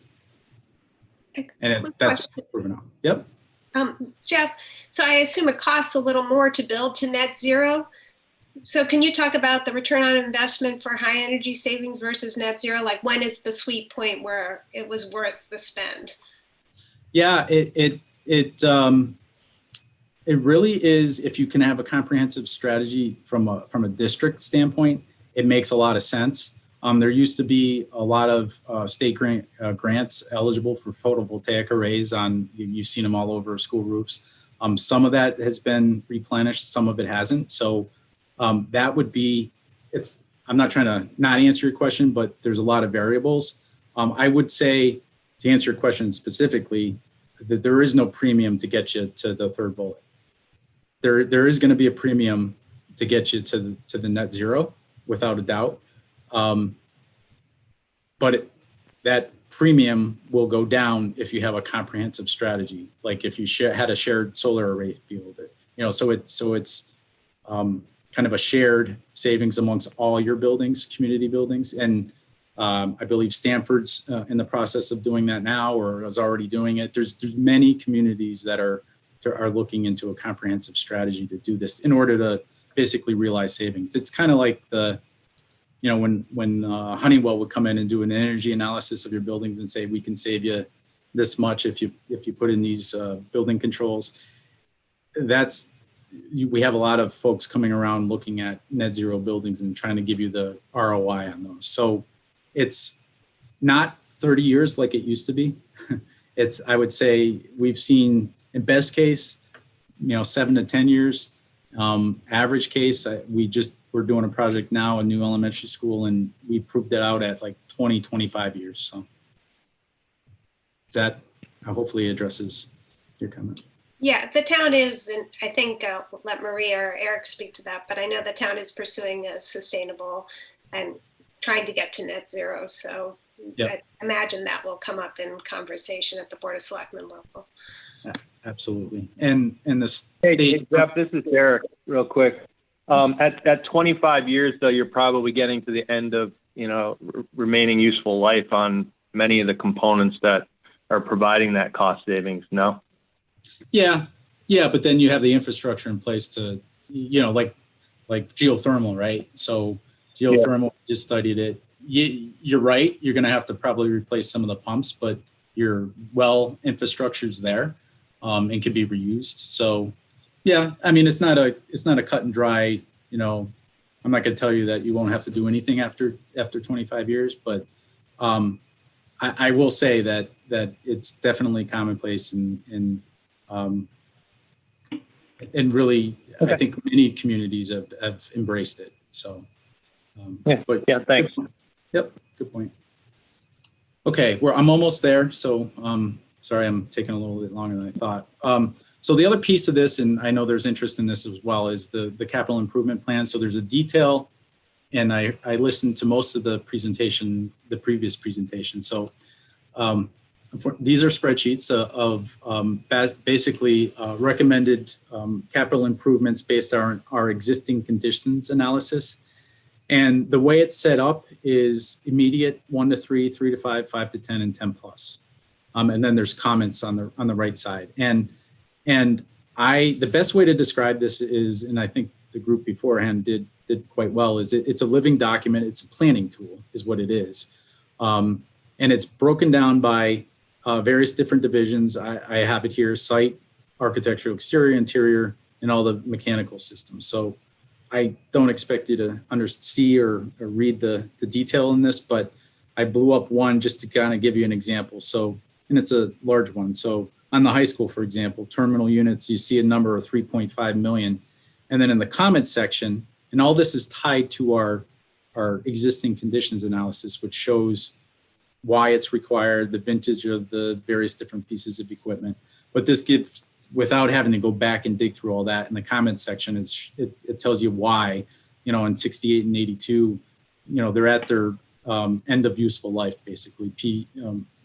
PUL is the end of useful life, basically. So that's how this spreadsheet is set up. There's obviously totals by school, by the immediate, and all the various different categories. And then I have a comprehensive matrix here, which shows you all the numbers. Now, I guess there was some questions as to, do you stop doing this because you have to do this? This, again, I think is a tool, because if you have, the reality is you have some buildings that are 50 plus years old. Again, they've been well maintained, but they're going to need a plan. And that's why we've provided one. This spreadsheet is basically the annual improvements to get you from, one project to the next, right? So, and this list does not include any kind of educational improvements. It doesn't give you any new special education breakout spaces. It doesn't give you a completely renovated cafeteria or larger cafeteria. It's really just the items that were identified in that report. Go ahead. Yep. I'm sorry to interrupt. I just want to make sure I'm understanding this page here. So what you're saying is these are the sort of base case maintenance things that, you have to have a new roof after 30 years. You have to have a new boiler after however many years. That's just the absolute minimum that has to be done.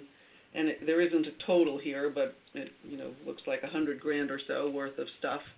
And that's in addition to the $49 million for Latimer Lane and the $25 million for the new Henry James 6th grade. Well, no, it's for example, if you said, all right, tomorrow we're not going to touch Henry James for 5 years. We're not going to do this first project for 5 years.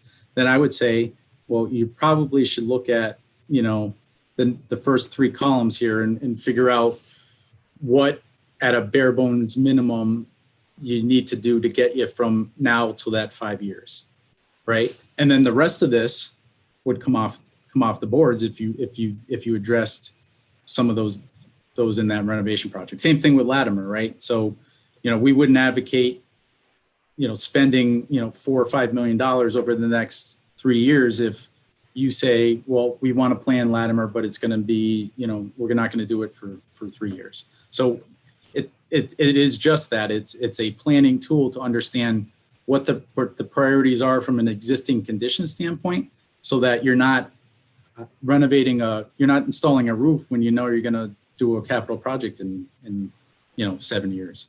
So you could back that up, but nevertheless, if you back out what's there for Henry James and Latimer Lane, and I can't add all those things that fast, but you're still talking about probably $80 million that has to be spent just on base capital for all the other schools during this period, when we'll also be spending $75 million on kind of new construction. Okay, Jeff, this is the other Jeff. Can I just want to make sure we got the numbers right. The 49 million is, and Jeff, correct me if I'm wrong, is for both projects. I think, Linda, I keep hearing you say the 49 and then another 24. I just want to make sure. Just want to make sure we got the numbers that are out there right. I may have misunderstood. Thank you for clarifying. Yeah, the 49 was just there's a lot of numbers flying, so just want to. Yeah, sorry. I like spreadsheets. Sorry. This slide shows you right here. So that's the white, one. Yeah. So the white is total project costs. That would have to be what you pay for it's the total project cost for both projects, but this is what after reimbursement, it's $49 million to Simsbury. Okay, but this is only step 1 of Latimer. So what's the 6th grade addition plus all 4 steps of Latimer add up to? No, that's all. That's the whole thing. That's the whole thing. Yep. That's all 4 steps. The 24 million. I think I get the confusion. The step 1 really is the step 1 in the larger master plan, not necessarily step 1 in Latimer. Oh, okay. Yeah. I misinterpreted that. Thank you, Jeff. I appreciate that. Sorry for Jeff, Jeff, this is Rob. Can you go back to the summary page Sure. with cost for options considered? I think it was the one before. This one? Yeah, that one. Yep. So immediate is between now and the end of 1 year and 1 to 3. So in the first 3 years, you add columns 1 and 2. Yep. And then you, for the next 4th and 5th year, that would be add column 3. Is that right? So none of these are cumulative. These are all separate amounts that would be due, correct? That is correct. That is correct. Okay. All right. Now, so one other question. Sure. Is for Amy, really. Are any of these costs already in our capital improvement plan? They are not currently in our capital improvement plan. When we went through the budgeting process last year, we pretty much took out everything on the Board of Ed side, but it's in the debt modeling that I have for tonight. Okay. All right. So we'll talk about that in a minute. Okay. I just wanted to be sure that this was all discovered by Tecton or recommended from you above and beyond what we have typically had as long-term projects for the schools, right? Right. Mm-hmm. Mm-hmm. Yeah. And let me ask one. Go ahead. Go ahead. Go ahead. One more clarifying question. You said you'd back out, the stuff at Latimer and Henry James that's on this list, but to the extent that you're keeping most of Henry James building there and just adding on a new chunk, probably most of those expenses actually would stay. Yeah, I've got to look at, the detailed breakout of all of these.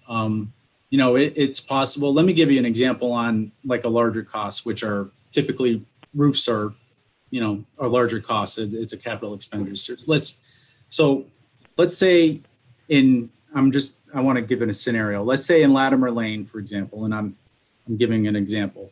In the 1 to 3 years, you need to replace the roof because it's at 25 years old, let's say. If you knew that you were going to renovate it in a certain amount of period that's in the near future, you wouldn't spend that money.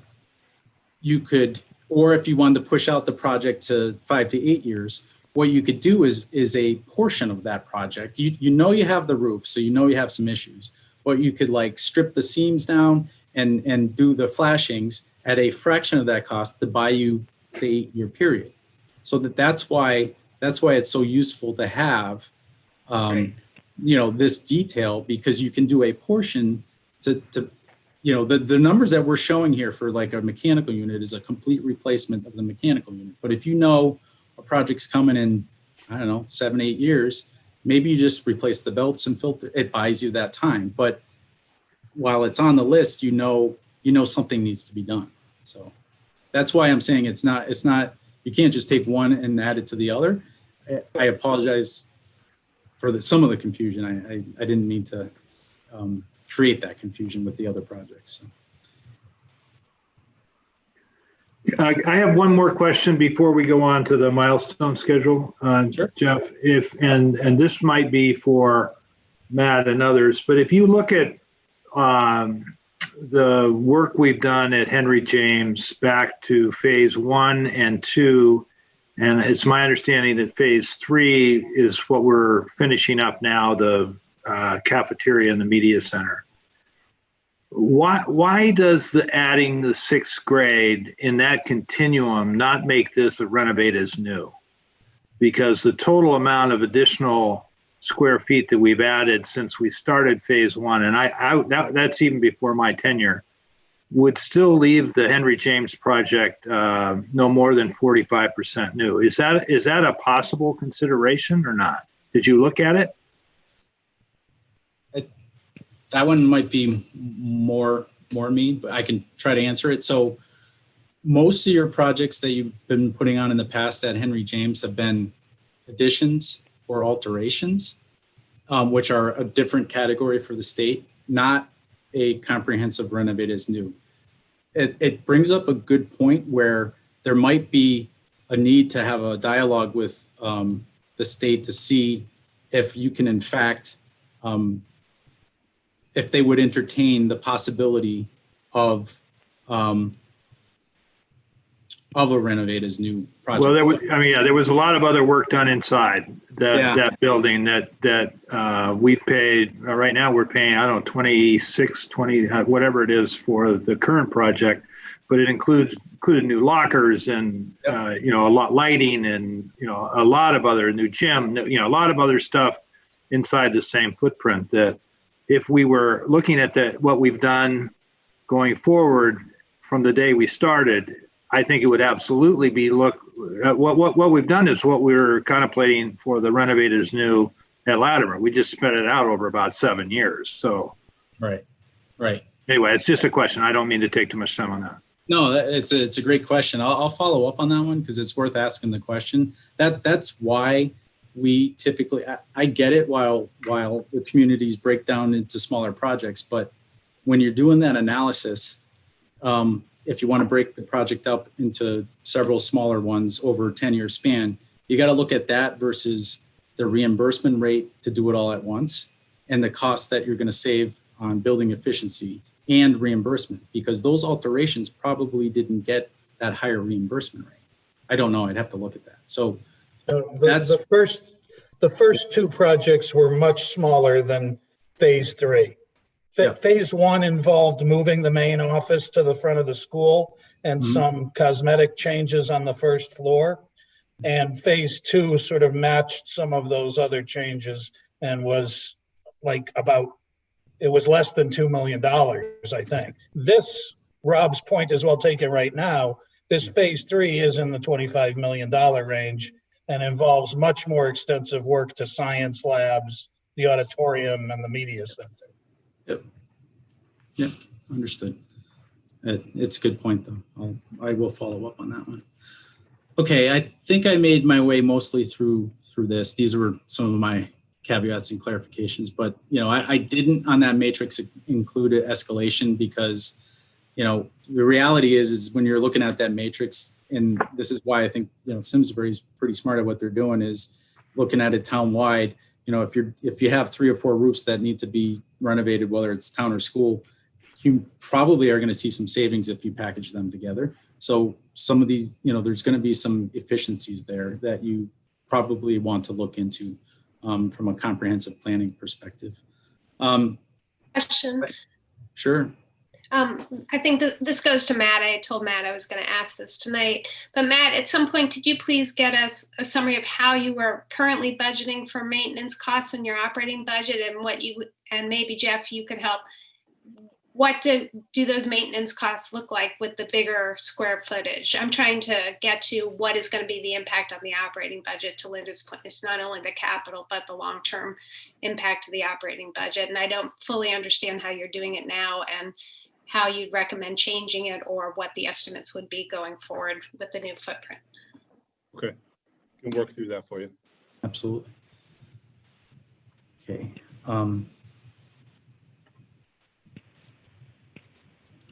Okay, milestone schedule. And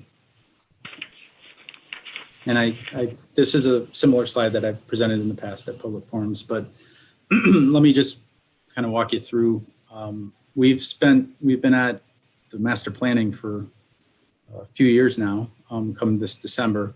And the way that the typical, I think you're well experienced with grant applications, but the way a typical grant application works is the deadline's June every year. So you would obviously, if you wanted to submit this coming June, which would be June 2021, this is what the schedule could look like for step 1, okay? Not saying that it has to be this, but this is what we typically see for a range. And I think it's important to put this in the context of borrowing, and I'm sure Amy has all that detail, but when you submit a grant application, you're then potentially waiting until December of that same year, so December of 2021, to understand where you are on the priority list, meaning the state says, yep, okay, we got your grant application, we're going to give you reimbursement. You could start design if you wanted to during that period between June and December. If you did, then you could, once you're ready, in the spring of the following year of 2022, you start construction. And the construction could be anywhere from 18 to 24 months. So to put it in context where you are today, you're not actually going to be walking into a completely renovated or new addition to a school until the fall, at the very earliest, the fall of 2024. Okay, so it gives you some idea as to how long, you know, this process may take. I say it takes anywhere from, you know, 3.5 to 5 years, depending on how quickly or slowly you'd like to move. So, Jeff, sure. just clarification. So it looks like we have to submit the grant application this fall if we want to complete it by 2024. So that means the Board of Finance needs to give some guidance on capacity to bond, debt per capita, costs, affordability. So how do we coordinate those processes so that it shouldn't just be we apply for the grant, oops, you can't afford it. We want to have that conversation before. So how do we coordinate that conversation? Yep. So the actual application has to be submitted by June of 2021 in order to for the following years. Perfect. So we have time, is what you're saying. You have some time. What needs to be part of that grant application is a whole host of things, educational specs, but also the proof that the community is going to support the funding for the project. So, i.e. the referendum. If there is a referendum for this project, it has to be prior to the grant application. So it would be for a referendum for this May is sort of our deadline. Could be. Yep. Okay. All right. Thank you. Sure. And then I think this is the second to last slide, but I tried to put this in context for all of the projects, and I understand I think to Linda's point, there's, you know, a lot to absorb here, and there's a lot of schools and a lot of costs. I get all that. I think this slide is really to illustrate kind of the sequence or possible sequence of the renovation of schools or new additions. So you're talking a very long range plan. You can certainly, like I said, pull this back and overlap projects, or you could spread it out. But this just kind of gives you an idea of the total time frame. And I did show this one at one of the public forums, and I just wanted to kind of bring you back to what you have today. And you know, the community did, you know, do this before, and albeit it was different time, and I'm sure costs were different, but you see all those 50s and 60s. That's, you know, the time for some of these major projects it's about time to start looking at these things. That's why you have this master plan. It's not a criticism. I mean, the buildings have been well maintained. I think you got a lot of good value out of them. It's just, it's time to start planning. When you have this many projects in your community and this many buildings in your community, you just have to lay it out on a plan. So I know I was a bit long-winded, but I think that's it for my presentation. So if you have more questions, I can certainly answer them. I have a couple. Sure. Go ahead, Lisa. When we get, one of the things the Board of Finance sort of looks at capacity to borrow, what can our residents afford? So we're looking at grand list growth, offset, and other pension and OPEB obligations and the town's capital plan. But we also look at efficiency and reasonableness of use of tax dollars. So could we get some updated information from you on the median cost per square foot to comparable towns in Connecticut, regionally and nationally, and also cost per pupil in those same categories? And is there anything else you would recommend that the Board of Finance in general should consider in terms of benchmarking on cost?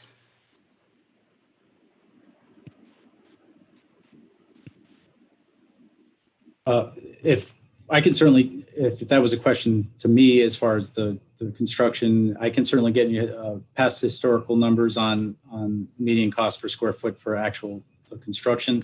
I can get you some of the information on surrounding communities and what they've done and what they've spent, certainly, so that you can understand. You could do it by DRG or you could do it by geographic region. So we can get you some of that data. Certainly. And nationally too, please. If that's in the 3 areas, that would be great. And then Matt, could we get a copy of the Mylum population study? And if you have looked at population growth over a 20-year period, that's kind of helpful to us as well, since these projects will last that period. It would be good to understand if you have it. I don't know if you do or you will when you do the towns analysis, the demographics. Are we going to see an increase in senior population versus kids, so that we can sort of gauge the service needs of the town? That would be helpful in our long-term planning. Sure. Great. Thank you. Can I amplify on that last question? I know you are predicting a 300 plus growth in the number of students, and so I want to understand that better, because in the last few years we've had a slew of apartments built in this town and other housing, and that has contributed somewhat, not hugely, but somewhat to the growth. And I think some of the other growth is sort of the natural thing that happens, that as people age out of 4-bedroom houses, new young families move. And so that there's an ebb and flow to that. And, when you look at birth rates, I read somewhere recently that we're at like a 35-year low in birth rates this year. So I have a concern that we're trending something forward in a straight line that's predicting huge population growth amongst the student population that may not be true, that maybe that 300 is going to be the peak, and then it's going to roll back over. And I don't want to see us build enormous new capacity and then 10 years from now be scratching our heads saying, what are we going to do with these empty buildings? Because we spent the last 10 years doing exactly that, and we had a bunch of modular classrooms. So the logical thing that the Board of Ed appropriately did was scale back those modular classrooms. But if we've built true bricks and mortar, you can't scale them back like you can with modular classrooms. So I just want to get a greater comfort about the demographics in a longer range perspective than Linda, what you're looking at. Linda, let me jump in on that and with the way the process. When we commissioned Malone and McBroom as part of this larger study, there's a lot of legwork they do to get the open building projects. We did an entire analysis of those apartments. But then what happens after that first outlay is there's an annual updating. So when we do our October 1st enrollment, I feed that information back to Malone and McBroom every year, and the projections get updated every year. So I don't think you need to worry about like having something that is November, because we feed them October 1st numbers. We get back another report of where the projections are headed. And it's based on, the adjustments from what they've seen in the past year. So. Go ahead. So I thank you for that, but I guess my point is we need a projection that goes out further than, and I know it's really hard to guess, but that goes out further than the 5 to 8 years horizon that you're looking at, because that's a fairly short horizon when you think about kids aging into and then out of the school system. And so I want to have a better comfort that we're not building just to satisfy a blip that is going to disappear. We just don't. There's two different companies that are the main Connecticut groups that do these projections. NESDEC is one, Malone and McBroom is the other.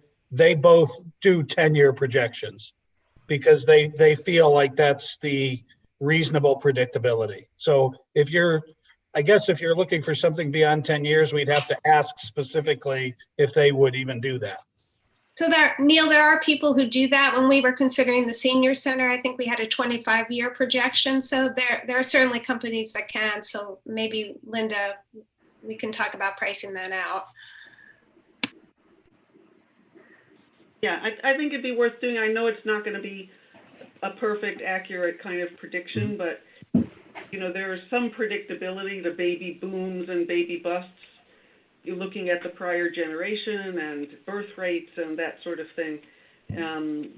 But I think we probably could get some vague sense of are we building into a trend or are we building for a blip? Yep. There was a more comprehensive, I only showed a few slides from Malone and Broom, but their original report does speak to some of what you're asking about, the population trends, historical population trends. So I'll make sure that gets to you. I'm assuming it's posted online, but I'll certainly get it to whomever so they make sure this this board has it. So. Yep. All right, I'm noticing that it's just about 7 o'clock. I appreciate very much, Jeff, that you've done this. I know that we've had access to other presentations you've made and feedback from Derek, who participated in the study, and as well as interaction with the Board of Ed and the like, but it's very helpful to have this direct dialogue, and I hope we can do it again as we work through this process and move towards the decision timeline that both the Board of Ed and the Board of Finance and the town has to take for this major commitment going forward. So we appreciate that access. I don't believe we have any action items on this topic tonight from a Board of Finance standpoint, but as we continue to have questions, share them with me, Lisa, and Amy, and we'll continue to present them, especially as we think about these things going forward. Matt, did you want to have any other comments or? No, I appreciate the time. Like we had said before, I know this is a conversation that this board needed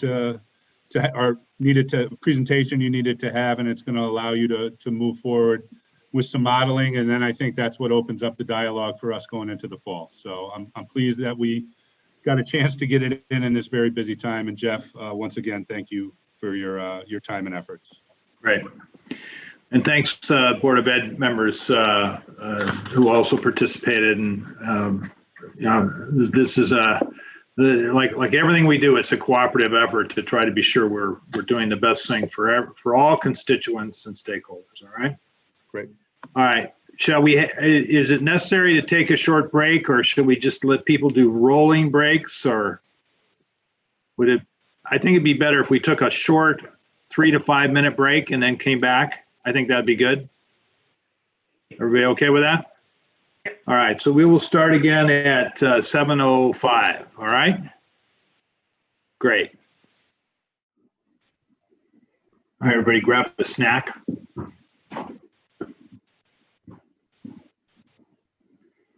So why don't we try to get everybody to come back live and come off of mute. We have some people that have been waiting patiently, and I appreciate that for their section. Hi, everybody. Hey, Bob. Thanks for joining us. Hi, folks.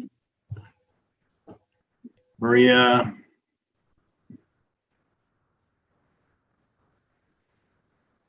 I know that Derek is still on. I know that Kevin Prell may join us again as we go through this. But next up is on our agenda is a Meadowood timeline presentation or discussion anyway. Rob, question? Yeah. Yes. Were we going to model? We were going to do some of the modeling of the presentation? We are, but we want to take, we'll do that after since we have guests that are waiting, we'll let them go ahead and do this. And I think actually it's probably better to do both, do the modeling after we do. Yes, we will. All right. So if, I guess I would ask maybe Maria to tee this up and share with us and what you have, all right? Sure. So as you know, we have been working through the public process for the potential Meadowood acquisition. We kicked that off in early April of this year with a presentation in open session to the Board of Selectmen. They then referred the matter out to 6 of our elected and advisory boards and commissions. And those in particular groups were reviewing the matter and taking the summer to provide responses back to us. We've now received responses back from all of those groups. 5 of the 6 groups provided a positive referral, and 1 board, it was a split decision.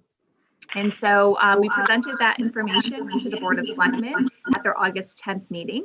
And then in preparation for that meeting, Bob and myself and the key staff members involved with the project, and Honor Lawler, who is joining us from TPL this evening, worked on a potential timeline for remaining steps in the process. So again, working with our charter and our process here, again, really kind of mapping out what would be the remaining steps and some of the key dates that we would need to hit.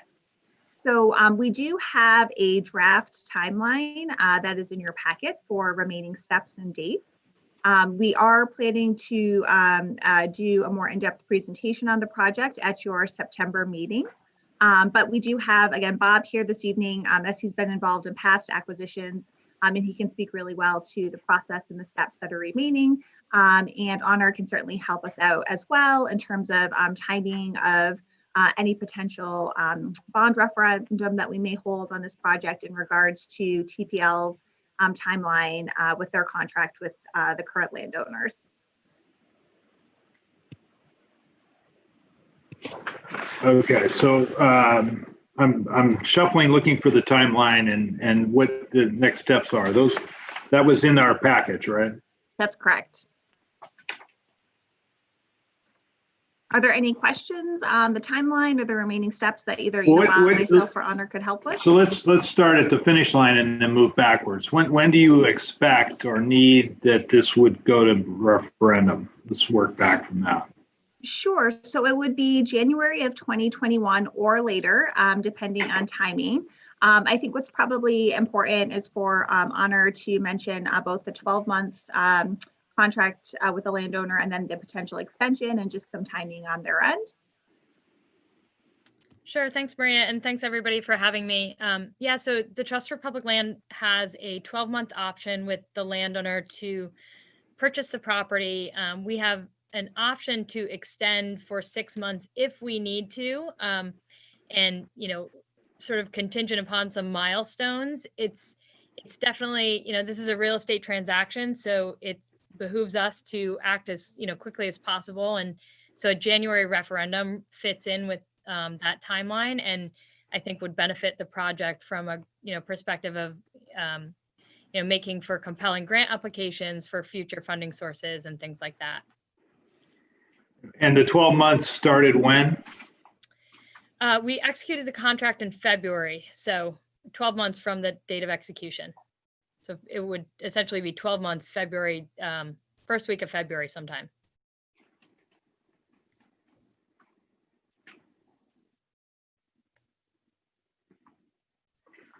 I have a stack of papers this thick. Can somebody pull up or go through the timeline with me, Maria? What you would propose? Sure. You know what? I do have that on my screen. So if you just give me a moment and I'll ask Tom if he could allow me to screen share, and I will pull that up for you.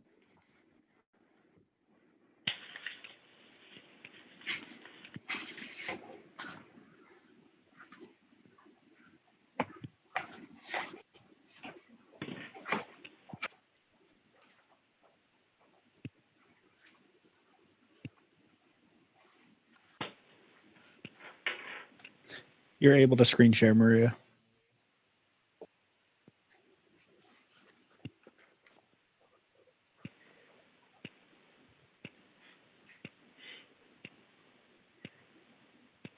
Okay, can everybody see that screen? Great. So those would essentially be the key steps that would remain in our process, along with some tentative dates for those key steps. And again, this was something that staff and Honor worked on with Bob, since Bob again has the past experience, with our acquisitions and our charter requirements.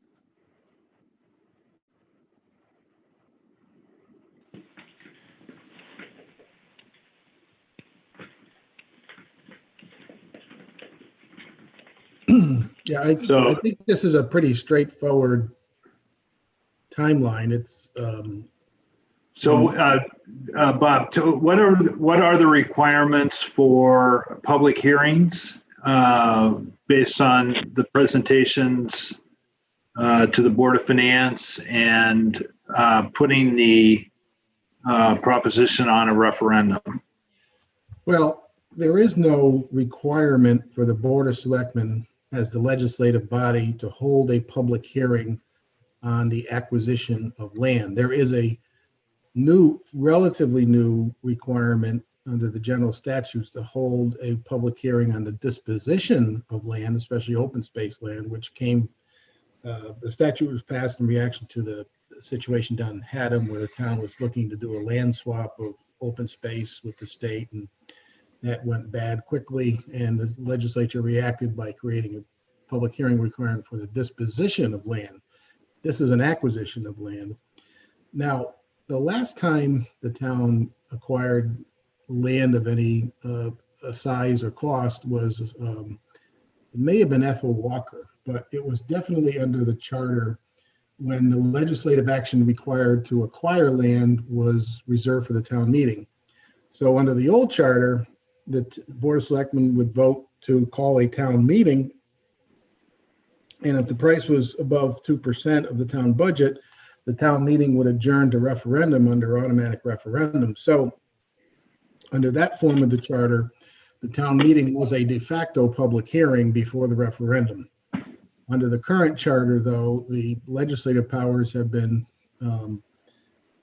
delegated to the Board of Selectmen. There still is a town meeting by petition, and the town meeting by petition does have amongst its 8 reasons for the petition town meeting, the acquisition of land, but that would require someone to invoke it.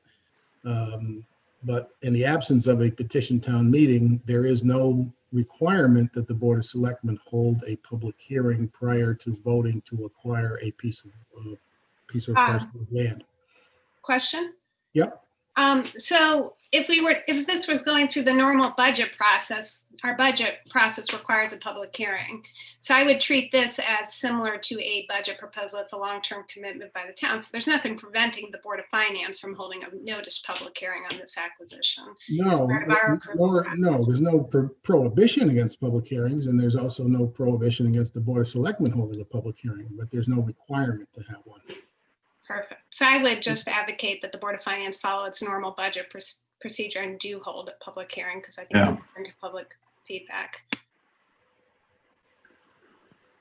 Okay, so 2 ways to fund this. One would be a supplemental appropriation, which would be required unless there's a line item in the current fiscal year budget with $2.2 million for the acquisition of land, which in some budgets there are.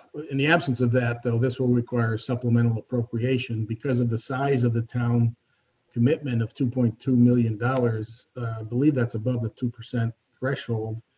Therefore, it goes to automatic referendum. So the process is Board of Selectmen votes to acquire the land, just as spelled out here. It would trigger automatic referendum, and the Board of Selectmen, if we're trying to meet the January timeframe, the Board of Selectmen under the charter, it's section 809, would request a supplemental appropriation of the Board of Finance. Point of order there. It still needs to get an appropriation. Like the town cannot enter into a contract to make a commitment without an appropriation. So it would still have to come through us. Well, the way we normally do that in a real estate context, the contract is either signed after the appropriation is completed or it's conditioned on the approval of the appropriation. So there's a conditioned precedent to the exercise of the contract that would require positive vote of the Board of Finance to create the supplemental appropriation. Yes, but my point is the Board of Selectmen can't obligate the Board of Finance to vote for an appropriation. That remains within the purview of the budget making authority as the appropriating body. The Board of Selectmen can vote to acquire the lands subject to the Board of Finance's approval of the appropriation necessary to fund the acquisition, which is the way we've always done it. Which is fine, but then the Board of Finance could vote to either approve it or not. That's correct. Okay. What the charter says on that is, I have it right here, just so we're all clear on the language. Section 809, the Board of Finance shall have the power, by resolution, and only upon recommendation of the majority of the entire Board of Selectmen, to make any appropriations supplemental to those in the annual budget. So clearly, the Board of Finance can't make a supplemental appropriation without the recommendation of the Board of Selectmen, but the Board of Finance shall have the power to make any appropriation, because you're the budget making authority. You're the ones that make the appropriation either supplemental or through the annual budget. And that makes sense because you want agreement from both boards. Both boards have to play a role in approving it. Yeah, and then you would, Board of Selectmen votes, yes, we want to acquire this land. Our local share is $2.2 million. We're recommending a supplemental appropriation. And we've done this many, many times. Comes to the Board of Finance in the form of a request for a supplemental appropriation. Board of Finance, if it's approves the appropriation, then the Board of Selectmen sends it to automatic referendum and a date of their choosing. Yeah, so the Board of Selectmen would propose referendum language, which the Board of Finance also has to approve, as we do in the budget process. Correct? Yeah, this acquisition is no different than any other supplemental. That was my point. Yeah. So it requires both boards' approval, which makes sense when you're taking on a multi-year large now, the Board of Selectmen, there have been other times when the money was already budgeted, smaller parcels, and the Board of Selectmen votes to acquire a parcel of land. And because the money is already appropriated, there is no need for Board of Finance involvement because the Board of Selectmen is the body that is empowered to acquire land. Agreed. We understand. We understand that. Yeah, but in the absence of a $2.2 million line item somewhere that could be used for this purpose, yes, it's a supplemental appropriation, or it could be included in the annual budget for fiscal 2022 fiscal year. Either way. So I think this is all correct. And given that when we came down to what was going to be in the referendum that we had in May or June, as a Board of Finance, we specifically took out this particular line item. I think it's required, or not required, but more appropriate that we treat it just the way we would have had we left it in back in June. All right. So then looking at the timeline, we will get a presentation from Honor and TPL at our next regularly scheduled meeting. I think we've already provided some questions that we'd like to be sure we have addressed at that time.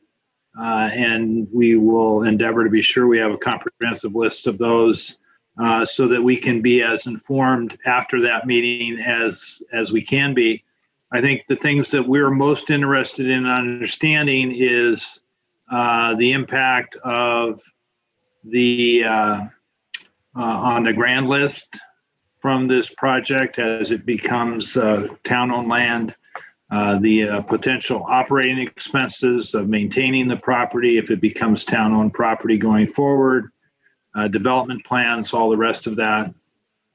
It would be very nice for us if we had this in the context of the overall long-range capital plans for the town and where it sits in priority.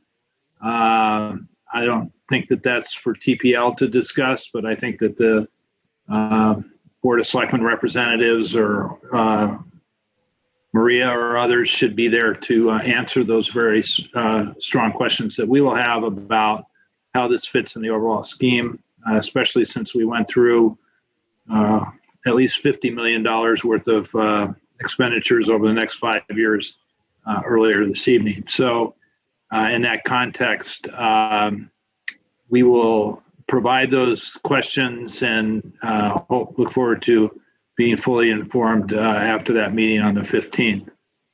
Are there other items that our board needs to discuss? And then I think we will after that come back with the things that we need as a board. Probably takes us a couple meetings to get this ready and approved before we have with a public hearing before we can actually act to get to the point of a recommended referendum. So Rob, can we just forward any we have and then you'll compile them? Send them to me or Lisa, copy me and Lisa, and we'll put together a list that we will provide to Maria and I think that's appropriate. All right. Yep. Okay, great.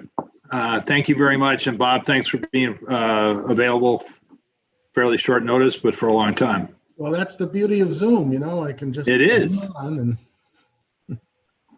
All right. And Honor, thank you. We appreciate you being here available tonight. All right. Thanks a lot. All right. Thank you. You all set with me? Yeah, we're good. And so Maria, you can, thank you. There we go. We're Thank back. you. Good night.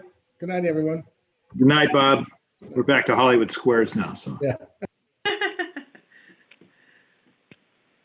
Okay.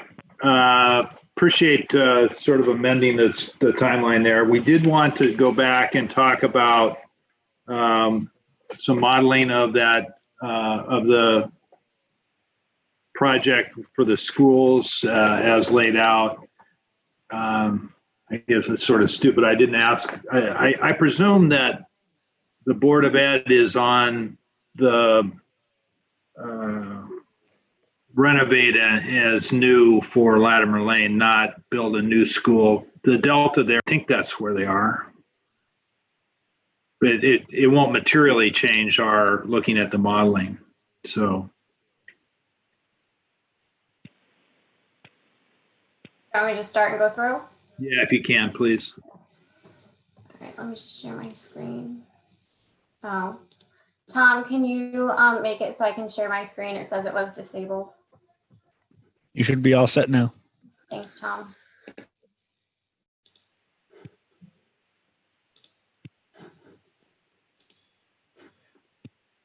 Okay.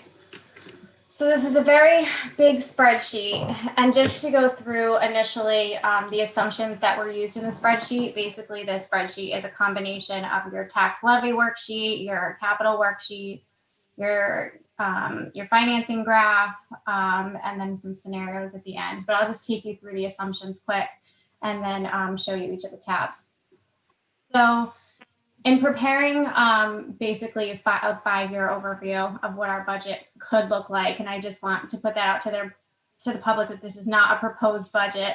This incorporates everything from known increases related to our pension, our current capital plan, some of the capital items that were mentioned by Tecton tonight, to give an idea as to where we're going to be or where we could be, and then basically the delta as to where we could be with doing nothing, and then where we would be if we took on the projects. So under the expenditure assumptions, I did a 4% assumption increase. Under medical insurance, I did 9%. Under the pension, I did the updated mortality tables that we didn't do for this budget cycle, and the interest rate assumption rate after that. The interest rate assumption at 6.5%, and then an 8% increase after that, and that's just based on prior year history. And that is all in fiscal year 22 budget. Obviously, if we decide to break it up into different budgets, that can be done, but that's just where I put it. Utilities estimated a 5% increase, supplies and services 2%. I kept the CNR payback at the 416,250, so I left that flat. The CNR that's paid with the general fund is in accordance with the capital plan, since we try not to bond for small capital items. The capital that is paid with cash, I did based on the 6.7 target debt line. So anything from where the debt is up until that 6.7% is the assumption used for the general fund to contribute the cash. Any transfers to other funds, since Parks and Rec, I left flat. And then the Board of Education operating budget, I did a 3% increase.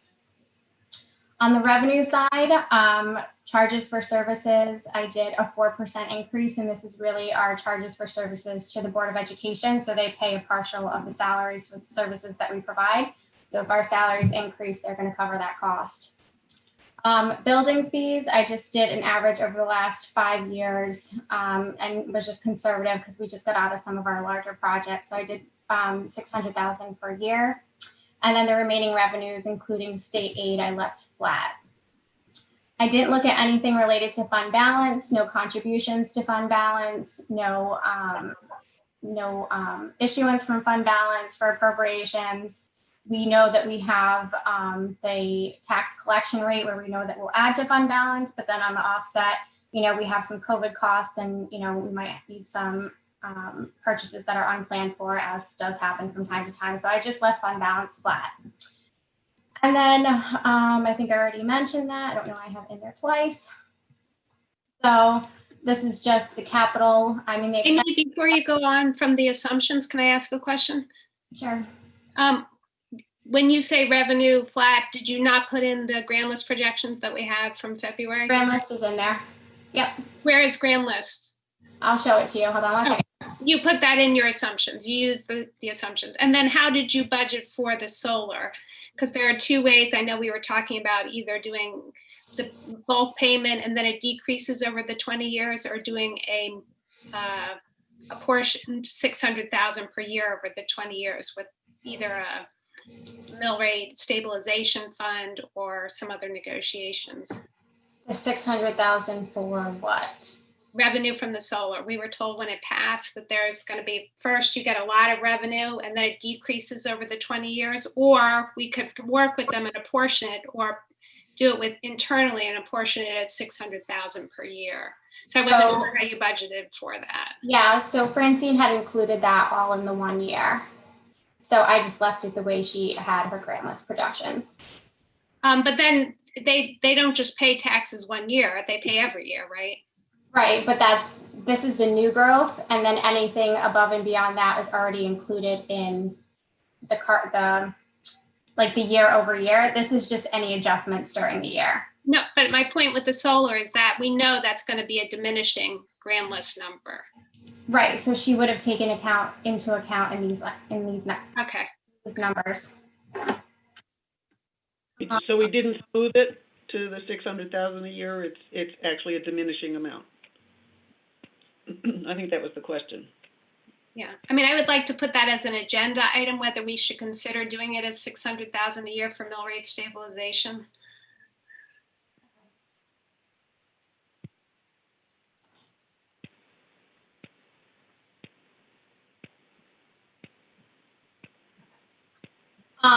So the expenditure projections, this is just the spreadsheet I use, the current year budget, and then out to fiscal year 26.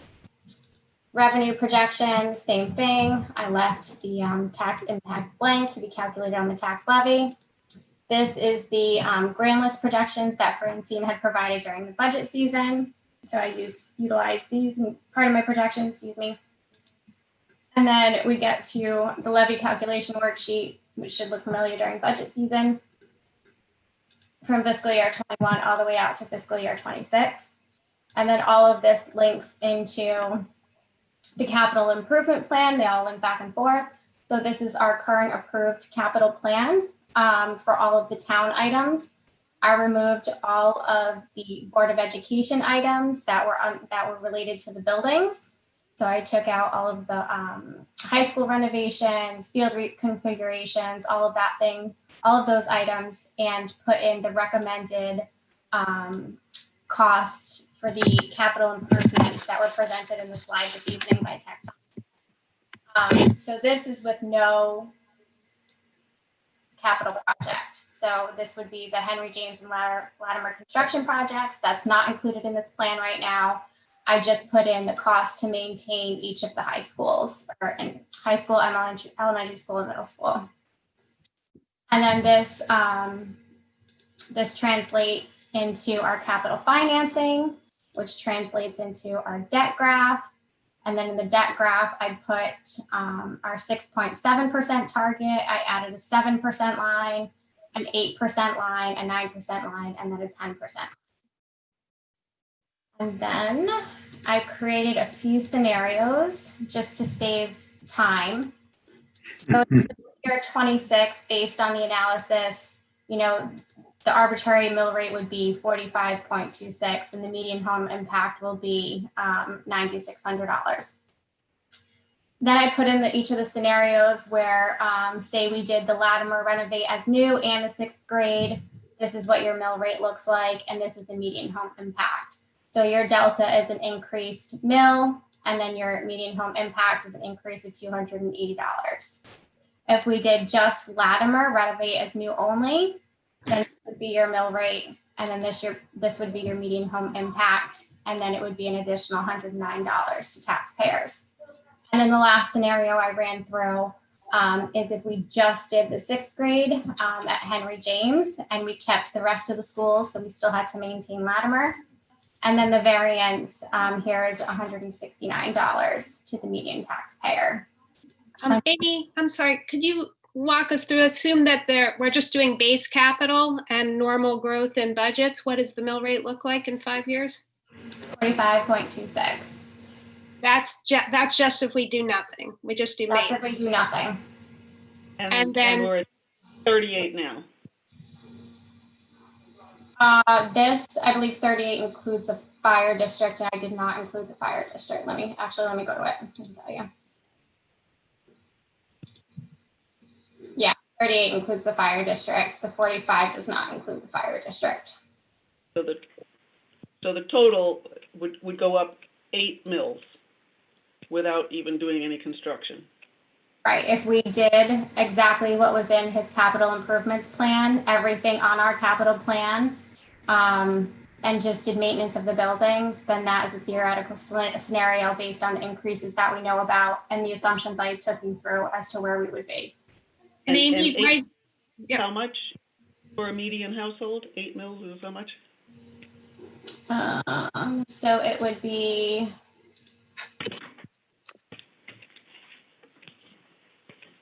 Is the 9686 the new tax or the impact? The new tax. Okay. So the impact, if we had the 7937 from this fiscal year and then we went 5 years out, it would be an increase of $1,700. What's that compound growth rate from 7937 to 9686? What's the total increase? I'm doing it now. Let's see. So 9686 divided by 7937 is 22% over how many years? 5 years? Yeah, 5 years.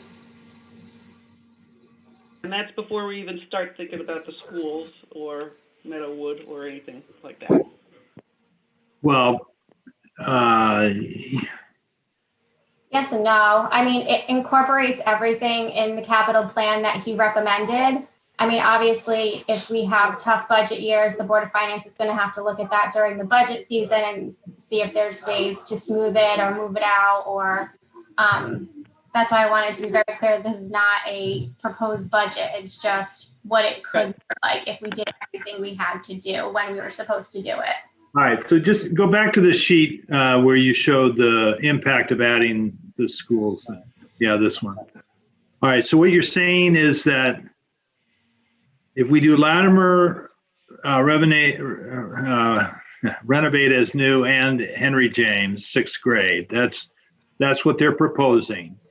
Right. The difference between doing the baseline and this is only $280 a year. Yep. Amy, is that true going out 20 years? Because when Rob did his scenario, the big hit was really in year 10.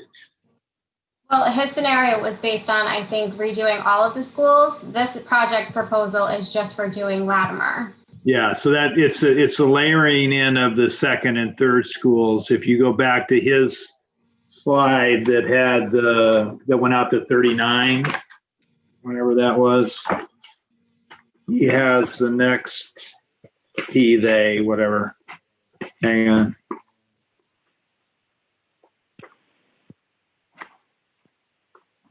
Amy, do you have a way to easily figure out if the tax increase is 2 or 2.5%? What is the delta by adding the schools?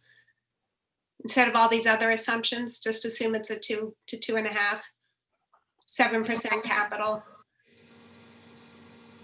7% capital increase just for Latimer? No, 7% debt service as a percent of operating budget. Oh, 7% debt service. Yeah. Yes. With Latimer and Henry James, sorry, or just Latimer? You could do them both, please. So if we do, with your assumptions, what was the expenditure budget increase with your assumptions, percentage-wise? Well, it depends on the year. Like fiscal year 22 is going to be excessive because I took the hit all in one year for the pension. So yeah. So it's not going to be. That's okay. You can, if you could just do that first year and then some of the out years, that would be helpful because I want to know. It's on here. So I did the increase. So like in this year, we have so many things like the pension and then the increased capital needs. So it would be like 7 million would be 8%. And then it goes down in the out years. Oh, it goes up here. Yeah. So what's the jump? So the big jump is from 2021 to 21-22, right? Right. Yeah, that's the pension stuff. Yeah, so that's skewing the analysis here. I mean, you did exactly what we asked you to do because but you know, we're raising the mill rate dramatically to do the things we didn't do this year, right? Is that would we still need to do them within the next 5 years. It doesn't really matter which year I put it in, even if I smooth it. You can spread it out. We're going to get to 99, 69, whatever, or 96, whatever that number is. But a good portion of that is, so you're saying a good portion of that mill rate increase is from the pension, from the pension return assumption, the mortality rates. A big chunk of it comes from financing all of the capital improvements that have to be done to the schools just to keep them. That's what he showed us without building the new chute. So I'm getting a funny reaction to this myself. If you go back to the sheet that shows the, what page is that? The scenario sheet. Yeah. Is that whereas going from 7,600 to 9,600 is a 22% increase over 5 years, 24, whatever it is. That's like 4% a year. 8 of that is in year one.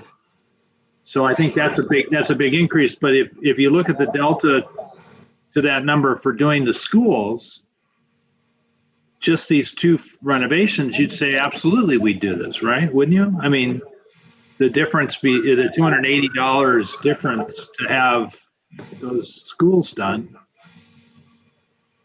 Right, because with doing no schools, we still have to maintain them. And with the numbers that Tecton provided, this is where we're theoretically at. So we have never in the history that I've been on the board done above a 2.5%. So to talk about 3 and 4 and 5% increases doesn't seem like within the realm of something we have approved ever before. So is it more realistic to keep a 2.5% assumption as base increase and then look at the delta with the schools for the additional above that? It doesn't matter because if I could make the assumptions the same as they are today and not increase it at all, the delta is going to be the same because the assumptions are the same in each scenario.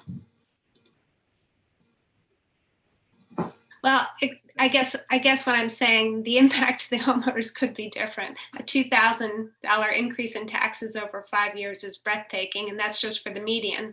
Were you able to run those numbers for $300, $400, and $500 homes? Yeah. What does that look like? So this is the median home. This is the $300,000 home, $400,000, and $500,000.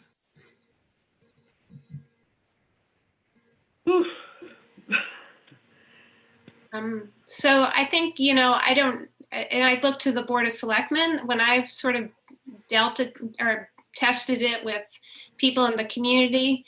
Most people, their number is between 2 and 250 in terms of the delta they would accept as reasonable by the Board of Education. I don't know if that's going to be the same with 7% unemployment right now or what's going to happen in the fall. But I was wondering if other people had sort of tested how people feel about dollar increases. And I that's, think the other thing, though, is you're asking that question in a vacuum, like, oh, would you be willing to pay $250 more for new schools? People are thinking, oh, okay, well, if it's only $250 a year more in my taxes, yeah. That's on top of, other increases. When I did ask that, the answer was no. I did ask both ways. So I can't even get my head around this without unscrambling the omelet and seeing. I think there's a step function going on here in addition to the incremental impact of the schools. And I think it has three components that I want to look at. One is, we probably really should have been at closer to a 39 mill rate this year if we had done the things that we deferred, the pension. And so we're making up for part of that. So I think it's wrong to think about comparing 5 years from that to this without at least explaining it. Amy's right. It is what it is. Somebody else said that recently, I think. So it seems like fiscal year 22 is the biggest impact. Like this is the difference between 21 and 22. So you have your salaries, your medical, right, pension, and then the biggest down here is the CNR that's in the capital plan. So we're not going to have like $2 million in cash to pay for that CNR, but if we're following our plan and we're doing what needs to be done, this is what we need. And then this is the added debt service for our most recent issuances, which I believe was the Henry James project. Amy, can you explain what you mean by if we're following our CNR plan? I only have the capital portion. So during the budget cycle, you got a plan that looked like this. So this is your capital plan for over $250,000. And then you received a CNR plan for all of your smaller capital needs that were prioritized by year. So in that year, fiscal year 22, there was $2 million identified that was needed to fund CNR to pay for the town priorities, if you will. Yeah, so Amy, we had not yet made a decision. We always fund CNR through the base capital. We haven't had that base analysis yet. And I know Maria said it's coming in the next budget cycle, but CNR has always been funded either in the operating budget through the CNR paybook back, the 416, through TAR and through LOSIP. So if there's a 2 million more addition to that, to the extent we have done more than that, it has been in capacity in the debt service line. And we have not voted to do more than that at this point. So the only thing we've authorized, so you could take that out because that has not been authorized. That would be an additional expenditure. Well, none of this is authorized. It's just what we need. This isn't a budget planning process. It's just to see what the delta is for the schools. So if we take this out, then there's nothing to account for the additional items that we need. And then it's just not realistic. It may be realistic going into what we're going into. Does your CIP include the senior center for 15 million? Yes, it includes the approved capital plan. I didn't make any changes other than the Board of Education. Can you take out the senior center and town hall improvements? And what does that do? The town hall improvements. For 3,500, I think, 3.5 million. Why don't I see it? That was in our CIP. Maybe it got removed. It's column L, line 3.1 million. Oh, thank 37. you. Yeah, there. Okay, what does the chart look like now? Let me just make sure I didn't add anything. And that's not to say we're not going to do a senior center. I'm just looking at dollars. So anyone who's saying that. Do we have the $2 million in for the Meadowwood? That was a rhetorical question. No. Only the capital plan from the budget. And now we're comfortably under the 10% line. Just squeaking by. Get it. Amy, if we just do the base capital, what does the chart look like? This is the base capital. This does not include the renovate as new? Nope. No. Okay. So now add renovate as new. For just Latimer or for? No, do them both. The both? Yeah, 50 million. You know that number by heart? Yes, I do. Oh my God. He's a polymath. And I was estimating, it's actually 49 something. There we go. Oh my, good. Yeah, way above. So now what percent is that? It's probably around 13. And what does that do to the average taxpayer with the 3 scenarios?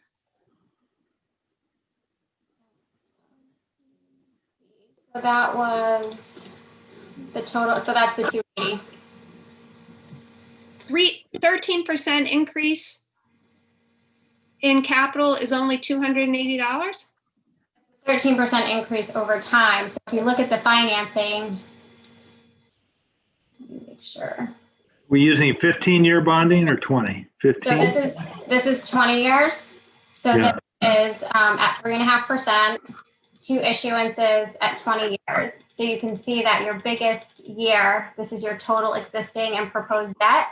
So your biggest year for this issuance is around fiscal year 26, with 16 million being paid out in principal and interest. So Amy, what I'm looking for is the tax increase per year for the 3 categories, 300, 400, and 500 each year, because people want to know, what do I have to spend on my kids' college? That's what so if you want it each year, yeah, it's 3709 to 3971 to 4050 to 4315 to 44. Now, I understand the mill rate, but they're looking at their checkbooks. How much more do they spending on taxes each year? Can you translate that into taxes for me? Dollars. Well, see, it's the numbers down at the bottom. Okay. Yes.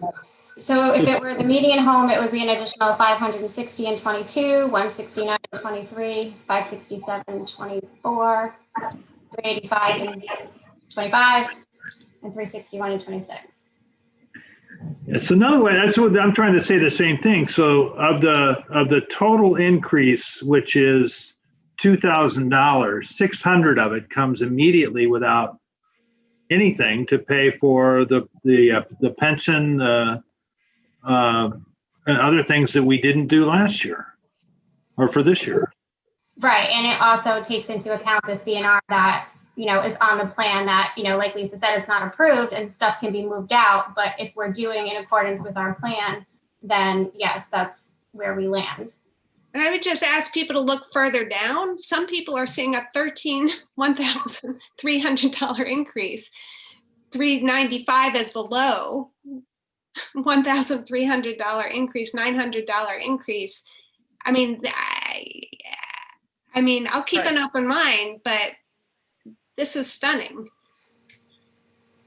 And it's not the end. I mean, the project here is just Henry James and Latimer. I mean, I know it's going to get stacked in outer years, but with a 20-year bond, we're not going to wait until this bond is gone before you do the next school. They're going to be back. No, that's right. That's right.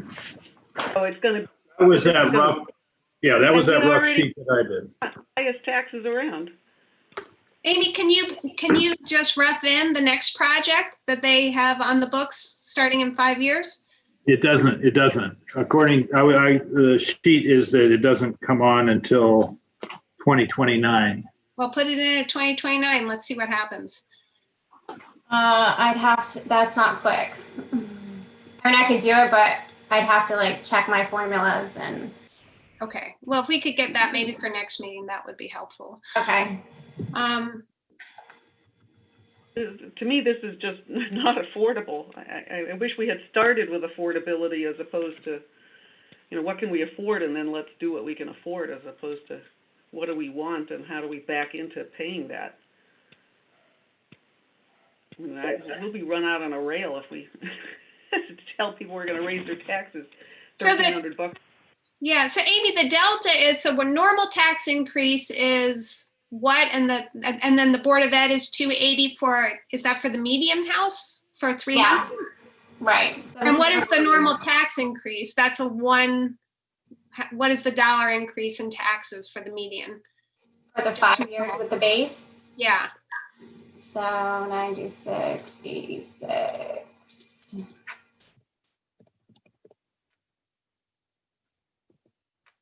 It's like $1,700 over 5 years. over 5 years. You know, but for yeah, just by a year. If it's 200, is it that 280 over 5 years, or is it just per year? The 280 is in the 5th year, which is going to be your highest impact because that's when the largest amount of your debt is due.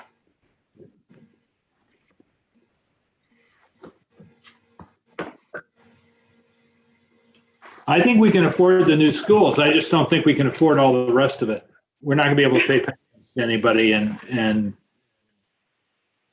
But keep in mind, we don't even have the town's side of their similar study of buildings. And they're going to come in at some point and say, we need new roofs here and new boilers there and replace this building and that building. We're going to get an equal amount from them. Right, so our capital plan would be updated again once that's done, yeah. When is that expected? I don't know, Maria, do you have a timeline on that? So that is currently underway. The site inspections have occurred. We're currently working on the programming analysis, and we still have some other pieces that we need to do, such as the energy efficiency improvements and the ADA piece. So I do think probably it's very likely sometime late fall, we'll probably have it wrapped up, but the intent was to have it done. And we'll have estimates by then, right, Maria, so that we can model? Right, for budget season, correct. Yep, okay. And the Parks and Open Space Master Plan as well. We should have good numbers for that by then as well. So then the question I think that Linda raised is, it's not, do we want to do Meadowood or not? Do we want to do the schools or not? But it's, what are the priorities of yours? Is it to meet our pension obligations? Because we could put that off and underfunded. The state did that for many years. Is it Meadowood and cut the school some? Is it the schools and cut Meadowood? I mean, that's why we sort of need to understand it all in context in terms of affordability. And these numbers are stunning. I don't think the increases are going to be anything like this. I can't imagine, Maria, you're ever going to come in with a budget more than 2.5%, and you're going to try to come in much lower, given, and especially if there's a resurgence in the fall and the economy succumbs. I'd like to hear from Kevin. Are we in a V recovery or a long U? Depending on which way we go with the economy, that may tell the tale. That story is yet to be told. But it's context is going to matter. It's not should we do Meadowood or not. It's what do we want to do in terms of the affordability, because our job is to look at what is our capacity. So Amy, yeah, I know we had asked you to model sort of debt per capita, but I think we're going to need to benchmark with other AAA towns in terms of current debt per capita. What does this do to our debt per capita? What do other AAA towns with debt per capita look like? What is Simsbury's total debt as a percentage of income? Simsbury's total debt as a percentage of taxable property value? And how does that benchmark against other AAA towns? Because our first thing is capacity. How much can we borrow and maintain our AAA rating? And part of that is benchmarking with other AAA towns in Connecticut and across the nation. And then the second one is capacity to pay or affordability. And that's going to depend on the grand list growth, right? If I know you're working on economic development, I'm sure you're going to come in the spring with just a gazillion things that are growing in the middle of a depression. So if there's no grand list growth, then the affordability becomes an issue. And we're going to look at things like unemployment, 7%, that's double where it's been for the last decade. And then we'll look at, is this the most efficient use and reasonable use of tax dollars and priorities? Where do you want to put the limited dollars we have?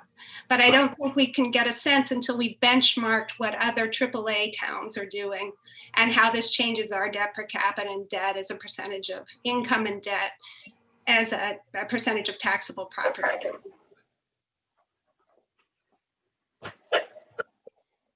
All right.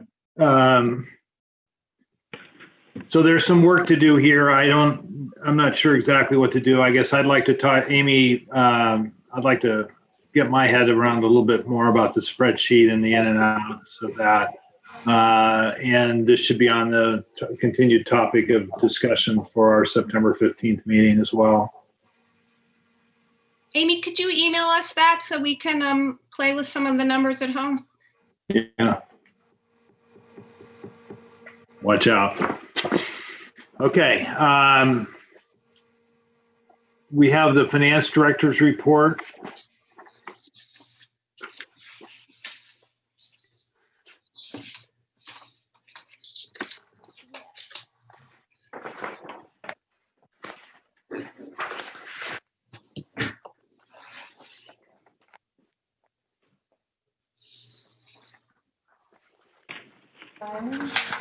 Okay.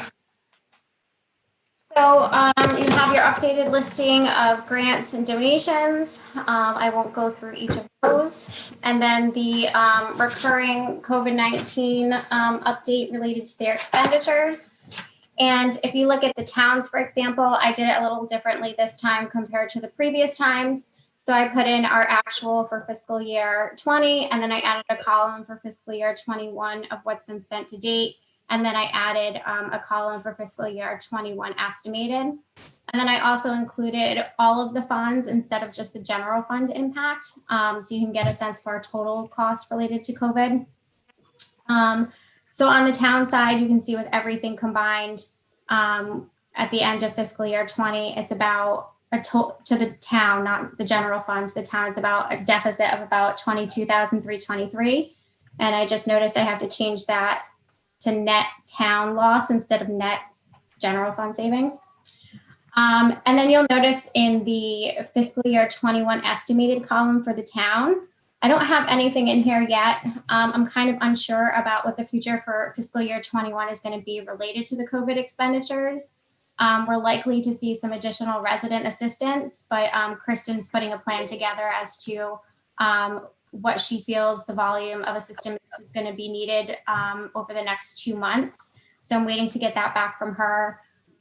We'll probably need some additional PP&E, but we did purchase in bulk at the beginning of the season, so I'm not quite sure. We need just a better understanding of how fast we're going through it and what our what replenishment costs we're going to need there. So more of an update on those items at the next meeting, but just kind of wanted to let you know where we were at. And then on the Board of Education side, it's the same thing. I added the additional columns. We have the fiscal year 20, the fiscal year 21, and then the fiscal year 21 estimated. So there you can see that the fiscal year 20, we had some savings related to the transportation, the substitutes, instructional supplies, et cetera.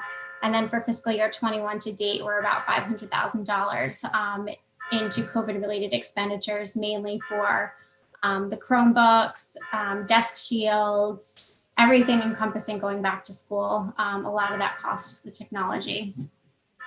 And then there's a few more items that we're aware of that are going to come related to the distance learning, signage for the schools, additional supplies, and then the potential for some additional personnel. They're looking at placing the teachers that they have that want to or need to do distance learning in the distance learning capacity. And then if those teachers are now distance learners, they need to hire additional teachers for the classroom to replace their classrooms. So that is an additional appropriation that may be coming to the Board of Finance in the future. But right now they haven't done anything. It's just something that could be happening as we approach the start of school. Amy, just quick question on the ventilation study. Yeah. So I know that's a big topic of the schools and certainly need it, but I'm just curious as to why that wouldn't have been included in the Tectron analysis. You would think that's a large mechanical that they would have evaluated. Not know the answer to that. I can find out. Okay, thank you. Mm-hmm. Probably a higher standard now than there was when they did that study. Yeah, probably. But I'd want to understand what was done on it and what's the difference. And then under the body-worn cameras, the state Senate did pass the police accountability bill, which does require the use of body cameras. And looking at the initial items that were given out as far as reimbursement, it looks like that there's going to be about a 50% reimbursement rate for distressed communities and 30% for all the other communities. So based on the total quote that we received thus far, it's about $110,000 for the cameras. And then at the 30% reimbursement assumption, it'll be $77,000 cost to the town. So they're only covering year one costs of the ongoing licensing and maintenance that we would have to provide. So anything after that first year, it's about a $47,000 cost per year to the town. So that's, again, something that will be reviewed as part of the year-end results at your September meeting, so that we can go through, do you all want to use year-end savings? Do you want to use the private duty fund? So your options related to funding that will be in September. And then the last item is just the Meadowood acquisition, which you all discussed earlier. So I don't think. Amy, two quick questions, and maybe this is for Maria. I was just reading an article, and it's just starting to come to light as both businesses and schools are evaluating the town's exposure to COVID claims. While I know individuals would be reimbursed for personal liability, there could be a town exposure. I know our congressional delegation is looking to limit that if we follow certain CDC guidelines. There's a hold harmless possibility there, but I don't think that has passed. So have we begun that evaluation, and can we either get information on that for public or go into executive session to talk about potential exposure, because that may be a material exposure that we should begin to plan for.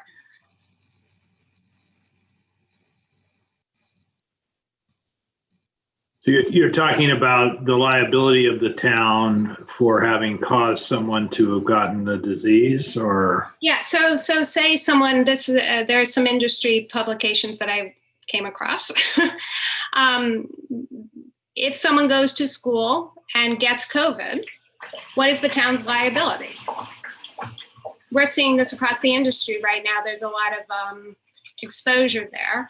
And if we're following CDC guidelines, perhaps there's a hold harmless, but I'd want to understand the magnitude of the risk exposure to the town. Is there any defensive maneuvers we need to be taking now in terms of increasing our insurance coverage, and what the state of any state or federal legislation is on this? I know our legislators are going into executive session, and I can call John and ask him if there's any potential legislation there. But I was just wondering, I think this is something that we should begin to plan for, and hopefully it's you plan for the worst and nothing happens.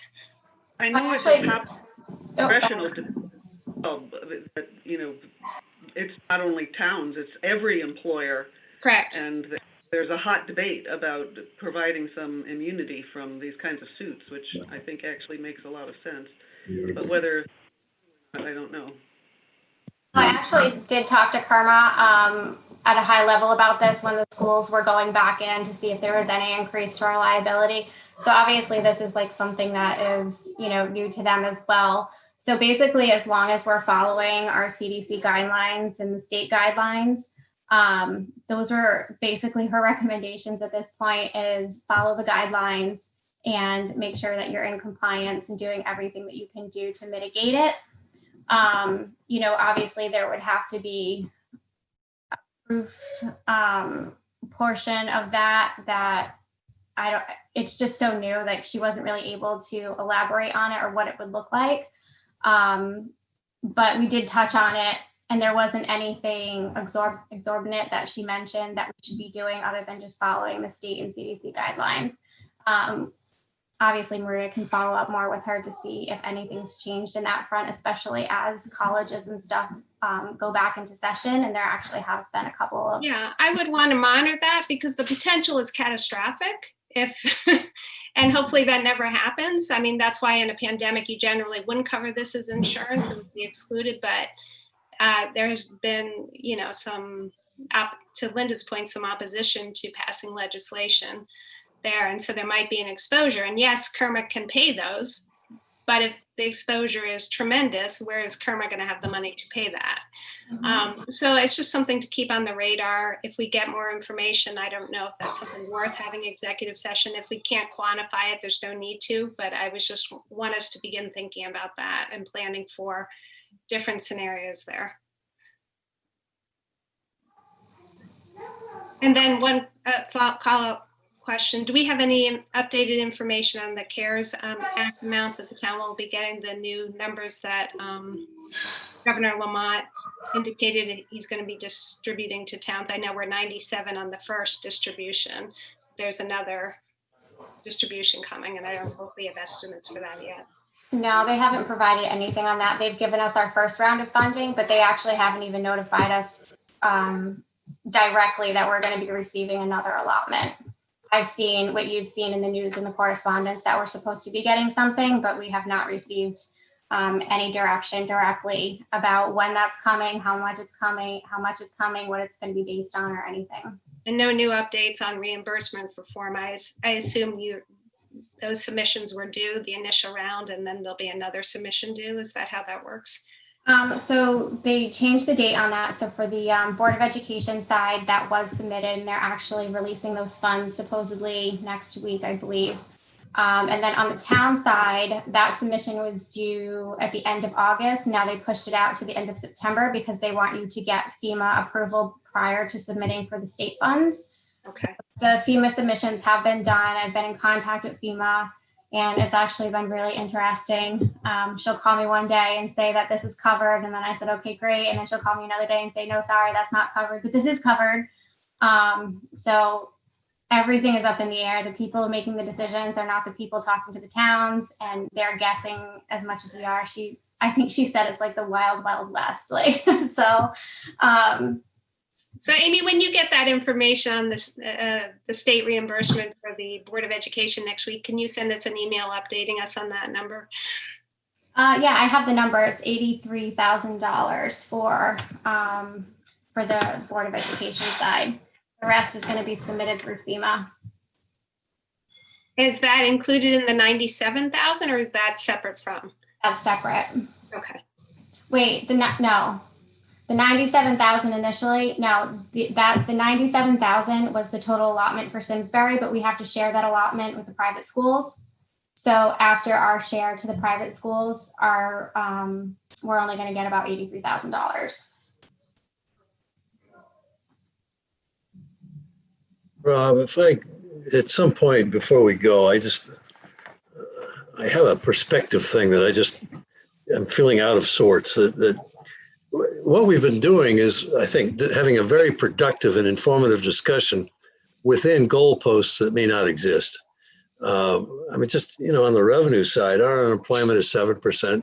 If we have a good second wave, a big second wave coming up, and it goes to 10% or higher, and there's other lack of income from couples that take a hit, I mean, we may be looking at another 0% or even try to cut our town budget. I mean, we don't know about that. And on the income side, we're talking about the federal and state budgets could be cut.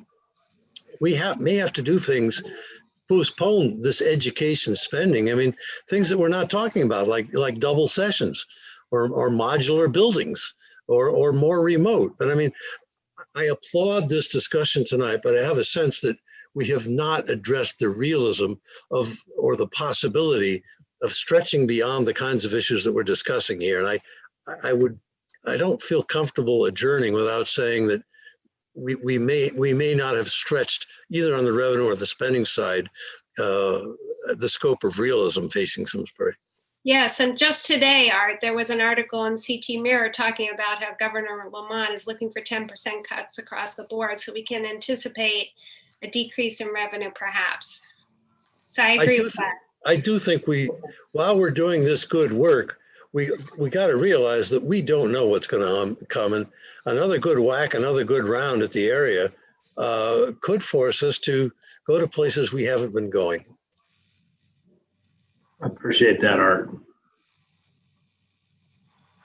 And so that brings me to the next and last point, which is I don't have the energy, and especially in light of what Art just said, to talk about the fund policy, fund balance policy tonight at 8:15. And I'm really rethinking the whole idea of doing the Opengov thing along with these two, but at least we can check them off. And I agree that the unknown unknowns and the known unknowns are so overwhelming that to talk about the rest of it sometimes seems, I won't use a word that shouldn't be in the minutes, but it does seem, not worthwhile. But, part of that was we've been trying to get these two presentations for a long time. And we were trying to get people to put these things on the table in front of us, and we appreciate that they came today. And they were well done. And they were well done. And it's helpful. Knowledge is empowering. And we have, it's easier to have an open mind if you actually know some of the real facts instead of just what you think or hear or read. So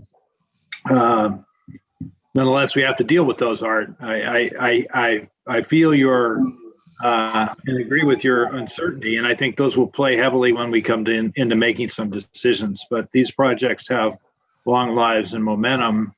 Doesn't mean we can't stop them, but it means that they need, if not now, then when or under what circumstances. So stay tuned. I would ask that we defer the debt fund policy to our September meeting. There is in our packet both red line and clean versions of this. I think the language itself is probably in pretty good shape, but there is a substantive discussion around what the number is that goes in there. And I think we're bracketed on a level. There's some of us that are lower, some of us that are higher, but I don't think it would be fruitful after a 3.5, 4 hour meeting to do that right now. So let's postpone that till next time. All right. I just want to say thank you to Amy for putting together that model. That is a tremendous amount of work, and kudos to you for doing, once again, an outstanding job. And I do want to recognize you publicly for that, because it really is phenomenal work, and we're very impressed and grateful to you for that. You're here. Welcome. Here. All right, so I don't think we need, we had that item on our agenda. We talked about it. We didn't do anything.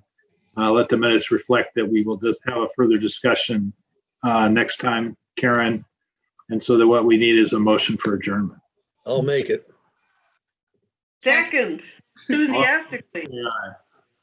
Thank you, guys. Thank you, everyone. Thank you, Mr. Chairman.